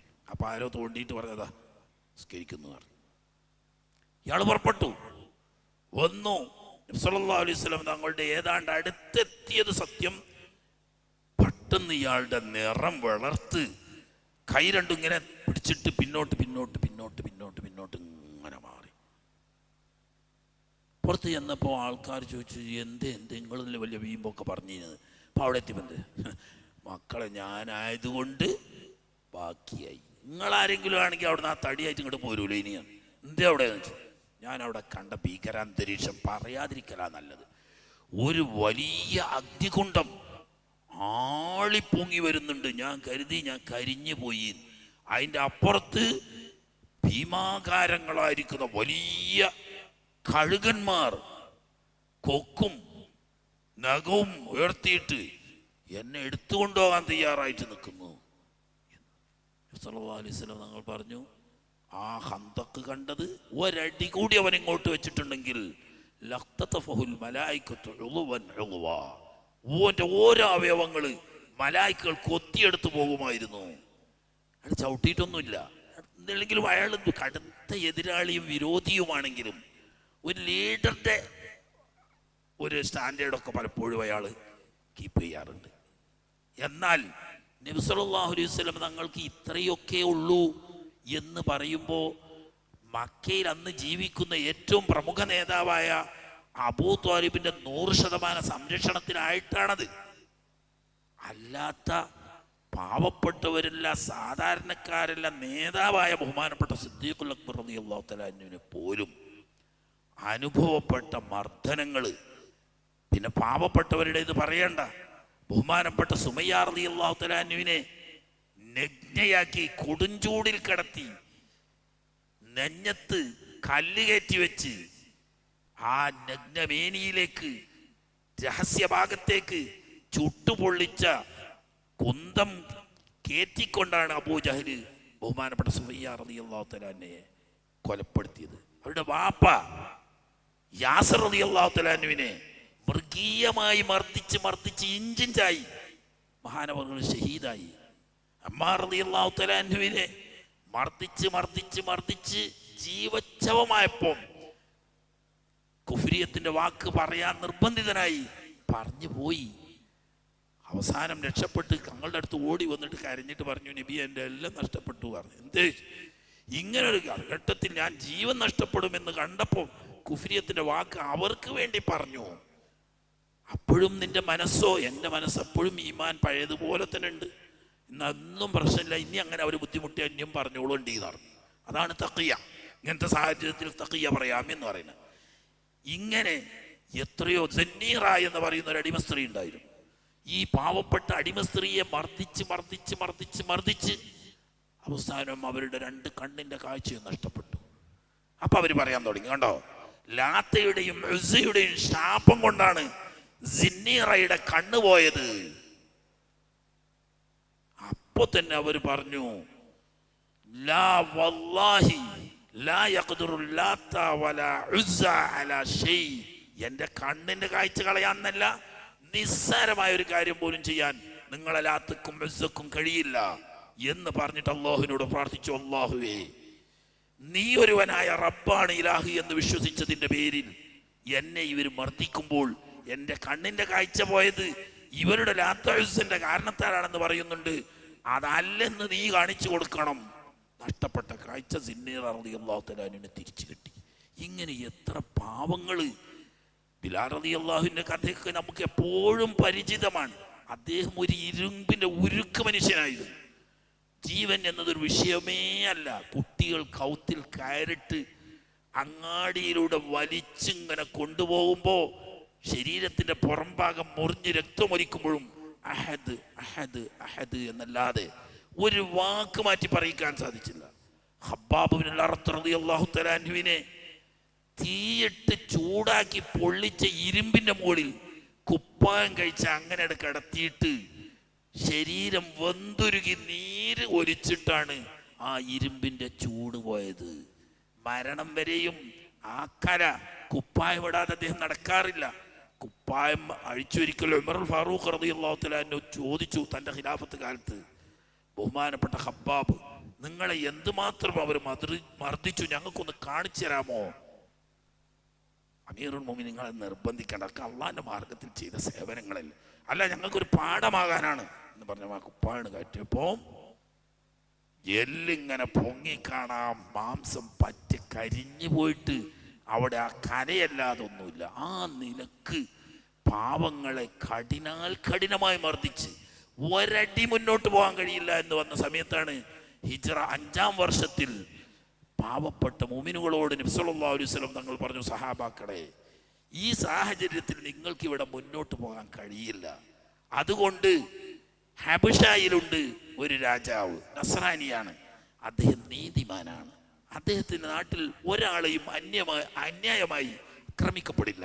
നിങ്ങൾ അങ്ങോട്ട് പോയിക്കോളൂ, അല്ലാഹു തആല നിങ്ങൾക്കൊരു തുറന്നു തരും. അതുവരെ അങ്ങനെയാണ് 1-ാമത്തെ ഹിജ്റ. ബഹുമാനപ്പെട്ട ഉസ്മാൻ ബിൻ അഫ്ഫാൻ റളിയല്ലാഹു തആല അൻഹു തിരുനബി സല്ലല്ലാഹു അലൈഹി വസല്ലം തങ്ങളെ പൊന്നുമോള് റുഖിയ ബിവി ഉൾക്കൊള്ളുന്ന ഒരു ചെറു സംഘം ആദ്യമായി ഹബശയിലേക്ക് പുറപ്പെട്ടു. അങ്ങനെ അഭയാർത്ഥികളായി അച്ഛന്ന അവരെ അവിടെ സ്വൈരമായിട്ട് ജീവിക്കാൻ അനുവദിച്ചില്ല. കാരണം ഹബശയും ഖുറൈശികളും തമ്മിൽ കച്ചവട കരാറുള്ള, പരസ്പര സഹകരണ കരാറുള്ള രാഷ്ട്രമായതുകൊണ്ട് ഇവരുടെ സ്വാധീനം ചെലുത്താൻ വേണ്ടി ഉമാറത്ത് ബിനുൽ വലീദിനെയും അംർ ബിൻ ആസിയെയും പ്രതിനിധികൾ അയച്ചു. ഉമാറത്ത് ബിനുൽ വലീദ് എന്ന് പറഞ്ഞാൽ മക്ക കണ്ട ഏറ്റവും വലിയ സുന്ദരനായിരുന്നു. അംർ ബിൻ ആസ് ആണെങ്കിലോ അറബി ലോകം കണ്ട ഏറ്റവും വലിയ രാജ്യതന്ത്രജ്ഞനുമായിരുന്നു. ഈ രണ്ടുപേരെയും പറഞ്ഞയച്ചു.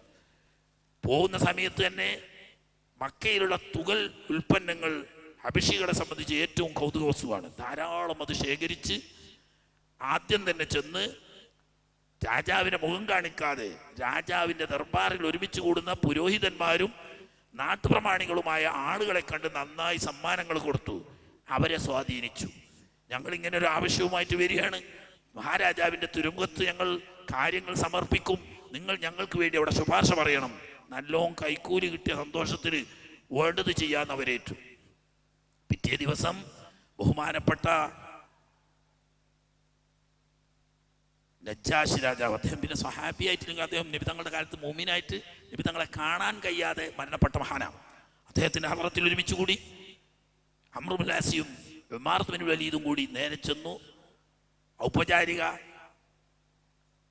ആയ എല്ലാ അഭിവാദ്യങ്ങൾക്കും ശേഷം പറഞ്ഞു, മഹാരാജാവേ, ഞങ്ങളുടെ നാട്ടിൽ നിന്ന് കുറച്ച് ചെറുപ്പക്കാർ വേണ്ടത്ര പക്വതയോ വിശേഷബുദ്ധിയോ ഇല്ലാത്തതിൻ്റെ പേരിലായിരിക്കാം അവരിപ്പോൾ ഒരു പുതിയ പ്രസ്ഥാനമായിട്ട് വന്നിരിക്കാം. ഞങ്ങളുടെ മതവും പ്രസ്ഥാനവും അവർ കൈവിട്ടു, എന്നാൽ നിങ്ങളുടെ മതവും പ്രസ്ഥാനവും അവർ സ്വീകരിച്ചിട്ടുമില്ല. ഇങ്ങനത്തെ ഒരു കൂട്ടർ അവർ നിങ്ങളെ നാട്ടിൽ വന്ന് കണ്ട് പ്രശ്നം ഉണ്ടാക്കണ്ടല്ലോ. ഞങ്ങൾ അവരുടെ വാപ്പമാരും എളാപ്പ മൂത്താപ്പമാരും അമ്മാവന്മാരും ഒക്കെ ഞങ്ങളാണല്ലോ അവരെ കൈകാര്യം ചെയ്യാറുണ്ട്. അതുകൊണ്ട് ഈ നാട്ടിലുള്ള ഇവിടുത്തെ ആളുകളെയും കൂടി അവർ വഴിപേപ്പിക്കേണ്ട, നിങ്ങൾ ഞങ്ങളുടെ കൂട്ടത്തിൽ വിട്ടുതരണം എന്ന് അപേക്ഷിക്കാൻ വേണ്ടിയിട്ട് വന്നതാണ്. വിചാരണ ചെയ്താൽ കള്ളി പൊളിയെന്ന് ഉറപ്പാണ്. ഉടനെ നേരത്തെ കൈക്കൂലി കിട്ടിയ പുരോഹിതന്മാരും പ്രമുഖന്മാരും പറഞ്ഞു, അത് പറഞ്ഞതാണ് മഹാരാജാവേ നല്ലത്, നമ്മുടെ നാട്ടിലൊരു പ്രശ്നമില്ലാതെ പോവുകയാണ്, ഈ നാട്ടിൽ പ്രശ്നമില്ലാതിരിക്കാൻ വേണ്ടിയിട്ട് ഓൽക്ക് വിട്ടുകൊടുത്താൽ ഓല നാട്ടിൽ എന്തെങ്കിലും ഓല് വേണ്ട പോലെ ചെയ്തോട്ടെ. രാജാവ് പറഞ്ഞു, ആ ഭർത്താൻ എന്നോട് മേലിൽ പറയരുത്. ഞാൻ ഇന്ന് വരെ കക്ഷിയോട് വിചാരണ ചെയ്യാതെ കേസ് വിധിച്ചിട്ടില്ല. അതുകൊണ്ട് കക്ഷി വരട്ടെ, അവരെ വിളിപ്പിക്കും. വിളിപ്പിച്ചു. കൂട്ടത്തിൽ ജാഫർ ബിൻ അബീ ത്വാലിബ് റളിയല്ലാഹു തആല അൻഹുണ്ട്. നല്ല വാചാലന, മൂപ്പരെ നേതാവാക്കി. എന്താ പറയാ ജാഫർ റളിയല്ലാഹു അൻഹു? എന്താ പറയാന്? അള്ളാഹുവിന്റെ റസൂൽ നമുക്ക് പഠിപ്പിച്ചെന്നൊക്കെ പറയാം. വരുന്നത് സ്വീകരിക്കുക, അള്ളാഹു തആല അള്ളാഹ് എന്താ വെച്ചാൽ വരും പോലെ സ്വീകരിക്കുക. ചെന്നു രാജാവിനോട് വിവരം പറഞ്ഞു. രാജാവ് ചോദിച്ചു, നിങ്ങളുടെ നാട്ടിലെ മതം വിട്ടും ചെയ്തു, എൻ്റെ മതത്തിൽ പ്രവേശിച്ചിട്ടുമില്ല, എന്ത് മതമാണ് നിങ്ങൾ കൊണ്ടുവരുന്നത്? നബി സല്ലല്ലാഹു അലൈഹി വസല്ലം തങ്ങൾ പഠിപ്പിച്ച തൗഹീദിന്റെയും റിസാലത്തിന്റെയും സന്ദേശം പറയുകയും ഇസ്ലാമിന്റെ പ്രധാന അടിസ്ഥാന വിഷയങ്ങളൊക്കെ പറഞ്ഞു കൊടുത്തപ്പോ ഇതിനെന്താ കുഴപ്പോ? ഈസാ നബി അലൈഹി സ്വലാമും പഠിപ്പിച്ചത് അങ്ങനെ തന്നെയാണല്ലോ, ഇതിന് ഞാനൊരു കുഴപ്പവും കാണുന്നില്ല എന്ന്. അങ്ങനെ ഒരെ വിട്ടു. ഇവർ തിരിച്ചു പോന്നില്ല. ഇവർ പിറ്റിയെന്ന് അംർ ബിൻ ആസ് വലിയ രാജ്യതന്ത്രജ്ഞനാണ്, രാഷ്ട്രീയത്തിന്റെ അങ്ങേയറ്റം കണ്ട മനുഷ്യനാവും. ഇന്ന് രക്ഷപ്പെട്ടത് കാര്യമല്ല, നാളെ ഞാൻ അവരെ ഒറ്റ ഒന്നിനെ വെച്ചേക്കാത്ത പണിയെടുക്കും എന്ന് പറഞ്ഞു. അപ്പോ കാര്യം മുശ്രിക്കീങ്ങളുടെ പ്രതിനിധിയായി വന്ന ആളാണെങ്കിലും ഉമാറത്ത് ബിൻ വലീദ് പറഞ്ഞു, അങ്ങനെ ചെയ്യരുത്, അവരും നമുക്ക് വിട്ടുകിട്ടണം എന്നല്ലാതെ അവരെ അപായപ്പെടുത്താനൊന്നും പാടില്ല. എന്തായാലും നമ്മളെ അളാപ്പ മൂത്താപ്പന്മാരെ മക്കളെ നമ്മളെ ബാക്കിയുള്ളവരല്ലേ, അപായപ്പെടുത്താനൊന്നും പാടില്ല. നമുക്ക് വിട്ടിട്ടിയാൽ നമ്മൾ അവരെ മാറ്റാൻ കഴിയുമോ നോക്കാം, അത്രേ ഉള്ളൂ. അങ്ങനെ പിറ്റേന്ന് വന്ന് രാജാവിൻ്റെ അടുത്ത് നിന്നിട്ട് പറഞ്ഞു, മഹാരാജാവേ, മറിയം ബീവിയെ കുറിച്ചും ഈസാ അലൈഹി സ്വലാമിനെ കുറിച്ചും മഹാ അപരാധം ഇവർ പറയുന്നുണ്ട്. അദ്ദേഹം ദൈവപുത്രനാണെന്നോ ദൈവമാണെന്നുള്ള വാദം അവർ അംഗീകരിക്കുന്നില്ല. ഇവര് മനസ്സിലാക്കി അത് പറഞ്ഞാൽ രക്ഷപ്പെട്ടു. വിളിപ്പിച്ചു കൊണ്ടു. രണ്ടാമത് വിളിപ്പിച്ചു, ഇനി എന്താ കാട്ടുക? ജാഫർ റളിയല്ലാഹു നമ്മളെന്താ ബേജാറാകുന്നത്? അള്ളാഹുവിന്റെ ദീന് ഖുർആൻ പറഞ്ഞില്ലേ നമ്മളെടുക്കല്? ഒരു ചെന്നിട്ട് പറഞ്ഞു, ഇന്ന മസല ഈസാ ഇൻദല്ലാഹി കമസലി ആദമ ഖലഖഹു മിൻ തുറാബിൻ സുമ്മ ഖാല ലഹു കുൻ ഫയകൂൻ. പാപ്പയും ഉമ്മയും ഇല്ലാതെ ബഹുമാനപ്പെട്ട ആദം നബി അലൈഹി സ്വലാമിനെ അല്ലാഹു തആല സൃഷ്ടിച്ചെങ്കിൽ, പാപ്പയില്ലാതെ ഉമ്മയിൽ നിന്നിട്ട് ഈസാ അലൈഹി സ്വലാമിനെ അള്ളാഹു സൃഷ്ടിച്ചു. ഈസാ അലൈഹി സ്വലാം അള്ളാഹുവിന്റെ റസൂലും അള്ളാഹു പ്രത്യേകമായ കുഞ്ഞെന്ന കെലിമത്ത് കൊണ്ട് സൃഷ്ടിച്ച അവന്റെ വിശുദ്ധാത്മാവുമാണ്. മറിയം ബീവി അള്ളാഹു ആദരിച്ച മഹദികളിൽപ്പെട്ട മഹദിയാണ്. അവർ പുണ്യവതിയാണ്. അവരൊരിക്കലും അനാശാസ്യ പ്രവണതയുമായി ബന്ധപ്പെട്ടവരല്ല. ഇസ്ലാമിന്റെ വിശ്വാസമാണത്. അള്ളാഹു തആല ആ മനുഷ്യന് ഹിദായത്ത് കൊടുത്ത് നോക്കണം. താഴെ നിന്നൊരു പുൽക്കൊടി ഇങ്ങനെ കയ്യിലെടുത്തിട്ട് രാജാവ് പറഞ്ഞു, ഈ പറഞ്ഞതിന്റെ അപ്പുറം ഈ പുൽക്കൊടിയുടെ കതിർ പോലും ഈസാ അലൈഹിസ്സലാം പറഞ്ഞിട്ടില്ല. ഈസാ നബി അലൈഹിസ്സലാം അള്ളാഹുവിന്റെ അബ്ദും റസൂലുമാണെന്നും അള്ളാഹുവിന്റെ കുഞ്ഞെന്ന കെലിമത്ത് കൊണ്ട് സൃഷ്ടിക്കപ്പെട്ട വിശുദ്ധാത്മാവാണെന്നും മറിയം ബീവി വിശുദ്ധയാണെന്നും അള്ളാഹു പറഞ്ഞിട്ടുള്ളൂ. അല്ലാതെ ദൈവത്തിന്റെ പത്നിയാണെന്നോ ദൈവത്തിന്റെ പുത്രനാണെന്നോ ദൈവമാണെന്നോ യേശു ഒരിക്കലും പറഞ്ഞിട്ടില്ല. അതിങ്ങോട്ട് കേട്ടപ്പോ അച്ഛന്മാരൊക്കെ പാടം ചൂടായി. ഓലിതിപ്പോ യേശു ദൈവമാണെന്നും ദൈവപുത്രനാണെന്നും പറഞ്ഞുകൊണ്ട് നടക്കാണല്ലോ. ഇവര് ഇളകിയപ്പോ പറഞ്ഞ് അടങ്ങി അവിടെ ഇരുന്നോളണം. എന്റെ രാജാധികാരം അന്യായമായി തട്ടിയെടുത്ത സമയത്ത് നിങ്ങളാരും ഒരു വാക്ക് സംസാരിക്കാനുണ്ടായിരുന്നില്ല. എന്റെ റബ്ബാവുന്ന അള്ളാഹുവാണ് എനിക്ക് എന്റെ അധികാരം തിരിച്ചു തന്നത്. അതുകൊണ്ട് അതിനെന്നോട് അള്ളാഹു തആല കൈക്കൂലി വാങ്ങിയിട്ടില്ല. ഈ സത്യം പറയുന്നതിന് ഞാൻ ഒരാളുടെ കൈക്കൂലി ആഗ്രഹിക്കുന്നില്ല. അതുകൊണ്ട് പറഞ്ഞു, നിങ്ങൾക്ക് എൻ്റെ നാട്ടിൽ സുഖമായി സൗകര്യമായി എവിടെയും വസിക്കാം, എന്തും ചെയ്യാം. നിങ്ങൾക്ക് പൂർണ്ണ സ്വാതന്ത്ര്യം തന്നിരിക്കുന്നു. തന്നെയുമല്ല, നിങ്ങളെ വാക്കുകൊണ്ടോ പ്രവൃത്തികളെ കൊണ്ടോ ആരുപദ്രവിച്ചാലും അവന് കഠിനമായ ശിക്ഷയും താങ്ങാനാവാത്ത ഫൈനും ഞാൻ ഈടാക്കും എന്ന് പറഞ്ഞു. അത് കഴിഞ്ഞു. പിന്നീട് ഇൻഷാ അല്ലാഹ് ഒരുപാടുണ്ട്. വളരെ ചുരുക്കി പറയുകയാണെങ്കിൽ നമുക്കിത് ഏതെങ്കിലും ഒരു തലക്കിൽ എത്തിക്കണം എന്നുള്ള ആൾക്ക്. ഇങ്ങനെ എത്രയെത്ര ത്യാഗങ്ങൾ മഹാന്മാര് ജീവൻ കൊടുത്ത്, എന്നിട്ട് ഒരാളെങ്കിലും അതിന്ന് പച്ച ജീവൻ തീയിലിട്ട് വേകുന്ന സമയത്തോ ഇഞ്ചിഞ്ചായി തൊലിയുരിക്കപ്പെടുന്ന സമയത്തോ ഒന്നും അവർ അസ്വസ്ഥരായില്ല എന്നല്ല. ഒരിക്കൽ നബി തങ്ങൾ കഅബ ഷരീഫിന്റെ തണലിൽ ഇങ്ങനെ കിടക്കുകയാണ്. ഒരു പുതപ്പ് ചുരുട്ടി തലക്കും വെച്ചിട്ട് കിടക്കുമ്പോൾ ഖബ്ബാബുൽ അർത്ത് റളിയല്ലാഹു അൻഹു നേരത്തെ പറഞ്ഞ ബന്ധ മനുഷ്യനാണ്. എന്നിട്ട് പറഞ്ഞു, ഹബീബായ നബിയെ, സഹിക്കാൻ കഴിയുന്നില്ലല്ലോ, എന്തോ ഒരു മർദ്ദനമാണിത്, തങ്ങൾക്ക് ഒന്ന് ദുആ ചെയ്തൂടെ? ഈ കിടക്കുന്നിടത്തുനിന്ന് എഴുന്നേറ്റ് കഴിയുന്നു നബി സല്ലല്ലാഹു അലൈഹി വസല്ലം. നിങ്ങൾ എന്താണ് ഈ പറയുന്നത്? അള്ളാഹു അവന്റെ ദീൻ ഇവിടെ പൂർത്തിയാക്കുക തന്നെ ചെയ്യും ഇൻഷാ അല്ലാഹ്. അതിനിൽ നിന്നിട്ട് സന്നാ വരെയും ഷാമിൽ നിന്നിട്ട് മക്ക വരെയും ഒരു പെണ്ണ് ഒറ്റയ്ക്ക് യാത്ര ചെയ്യാനുള്ള സുരക്ഷിതത്വം ലോകത്ത് വരും. ആ സമയത്ത് ആടിനെ ഇടയിനില്ലാതെ വിട്ടാൽ ചെന്നായി പിടിക്കുമോ എന്നുള്ള പേടിയല്ലാതെ ഒരു മനുഷ്യനെ ഉപദ്രവിക്കുമെന്ന് പേടിയില്ലാത്ത അത്രയും സുരക്ഷിതമായ അവസ്ഥയിലേക്ക് വരും. മുമ്പൊക്കെ ഇതിലൊക്കെ എത്ര വലിയ ജീവനോടെ മുമിനെ കൊണ്ടുവന്ന് ഇരുമ്പിന്റെ ചീപ്പ് കൊണ്ട് ശരീരത്തിലെ മാംസങ്ങൾ ഇങ്ങനെ വാർന്നെടുത്തിട്ട് എല്ല് മാത്രം ബാക്കിയാവുമ്പം ഒരു കുട്ടിയും അതിൽ നിന്ന് പിന്മാറിയിരുന്നില്ല. മറ്റു ചിലരെ കൊണ്ടുവന്ന് നിർത്തിയിട്ട് അരവരെ കുഴിച്ചിട്ട് മൂർദാവിൽ നിന്നിട്ട് ഈർച്ചവാൾ വെച്ച് ഈർന്ന് രണ്ട് പൊളിയായി വീഴുമ്പോഴും അവരാരും ഈമാനിൽ നിന്നിട്ട് പോയിട്ടില്ല. മർദ്ദനം എന്നത് സത്യവിശ്വാസിയെ സംബന്ധിച്ച് വിശ്വാസത്തിന് മാറ്റുകൂട്ടുകയല്ലാതെ വിശ്വാസത്തിൽ നിന്ന് പിന്മാറാൻ സഹായിക്കുന്നതല്ല. വലാകിൻ ഇസ്താജബ്തും, നിങ്ങൾക്ക് കുറച്ച് ധൃതിയേറിയതാണ്, ഇൻഷാ അല്ലാഹ് പൂർത്തിയാക്കും. ഇൻഷാ അല്ലാഹ് ബാക്കി ഇൻഷാ അല്ലാഹ് ചില കാര്യങ്ങൾ തുടർന്ന്. വാഖിറു ദഅവാനാ അൽഹംദുലില്ലാഹി റബ്ബിൽ ആലമീൻ. അസ്സലാമു അലൈക്കും.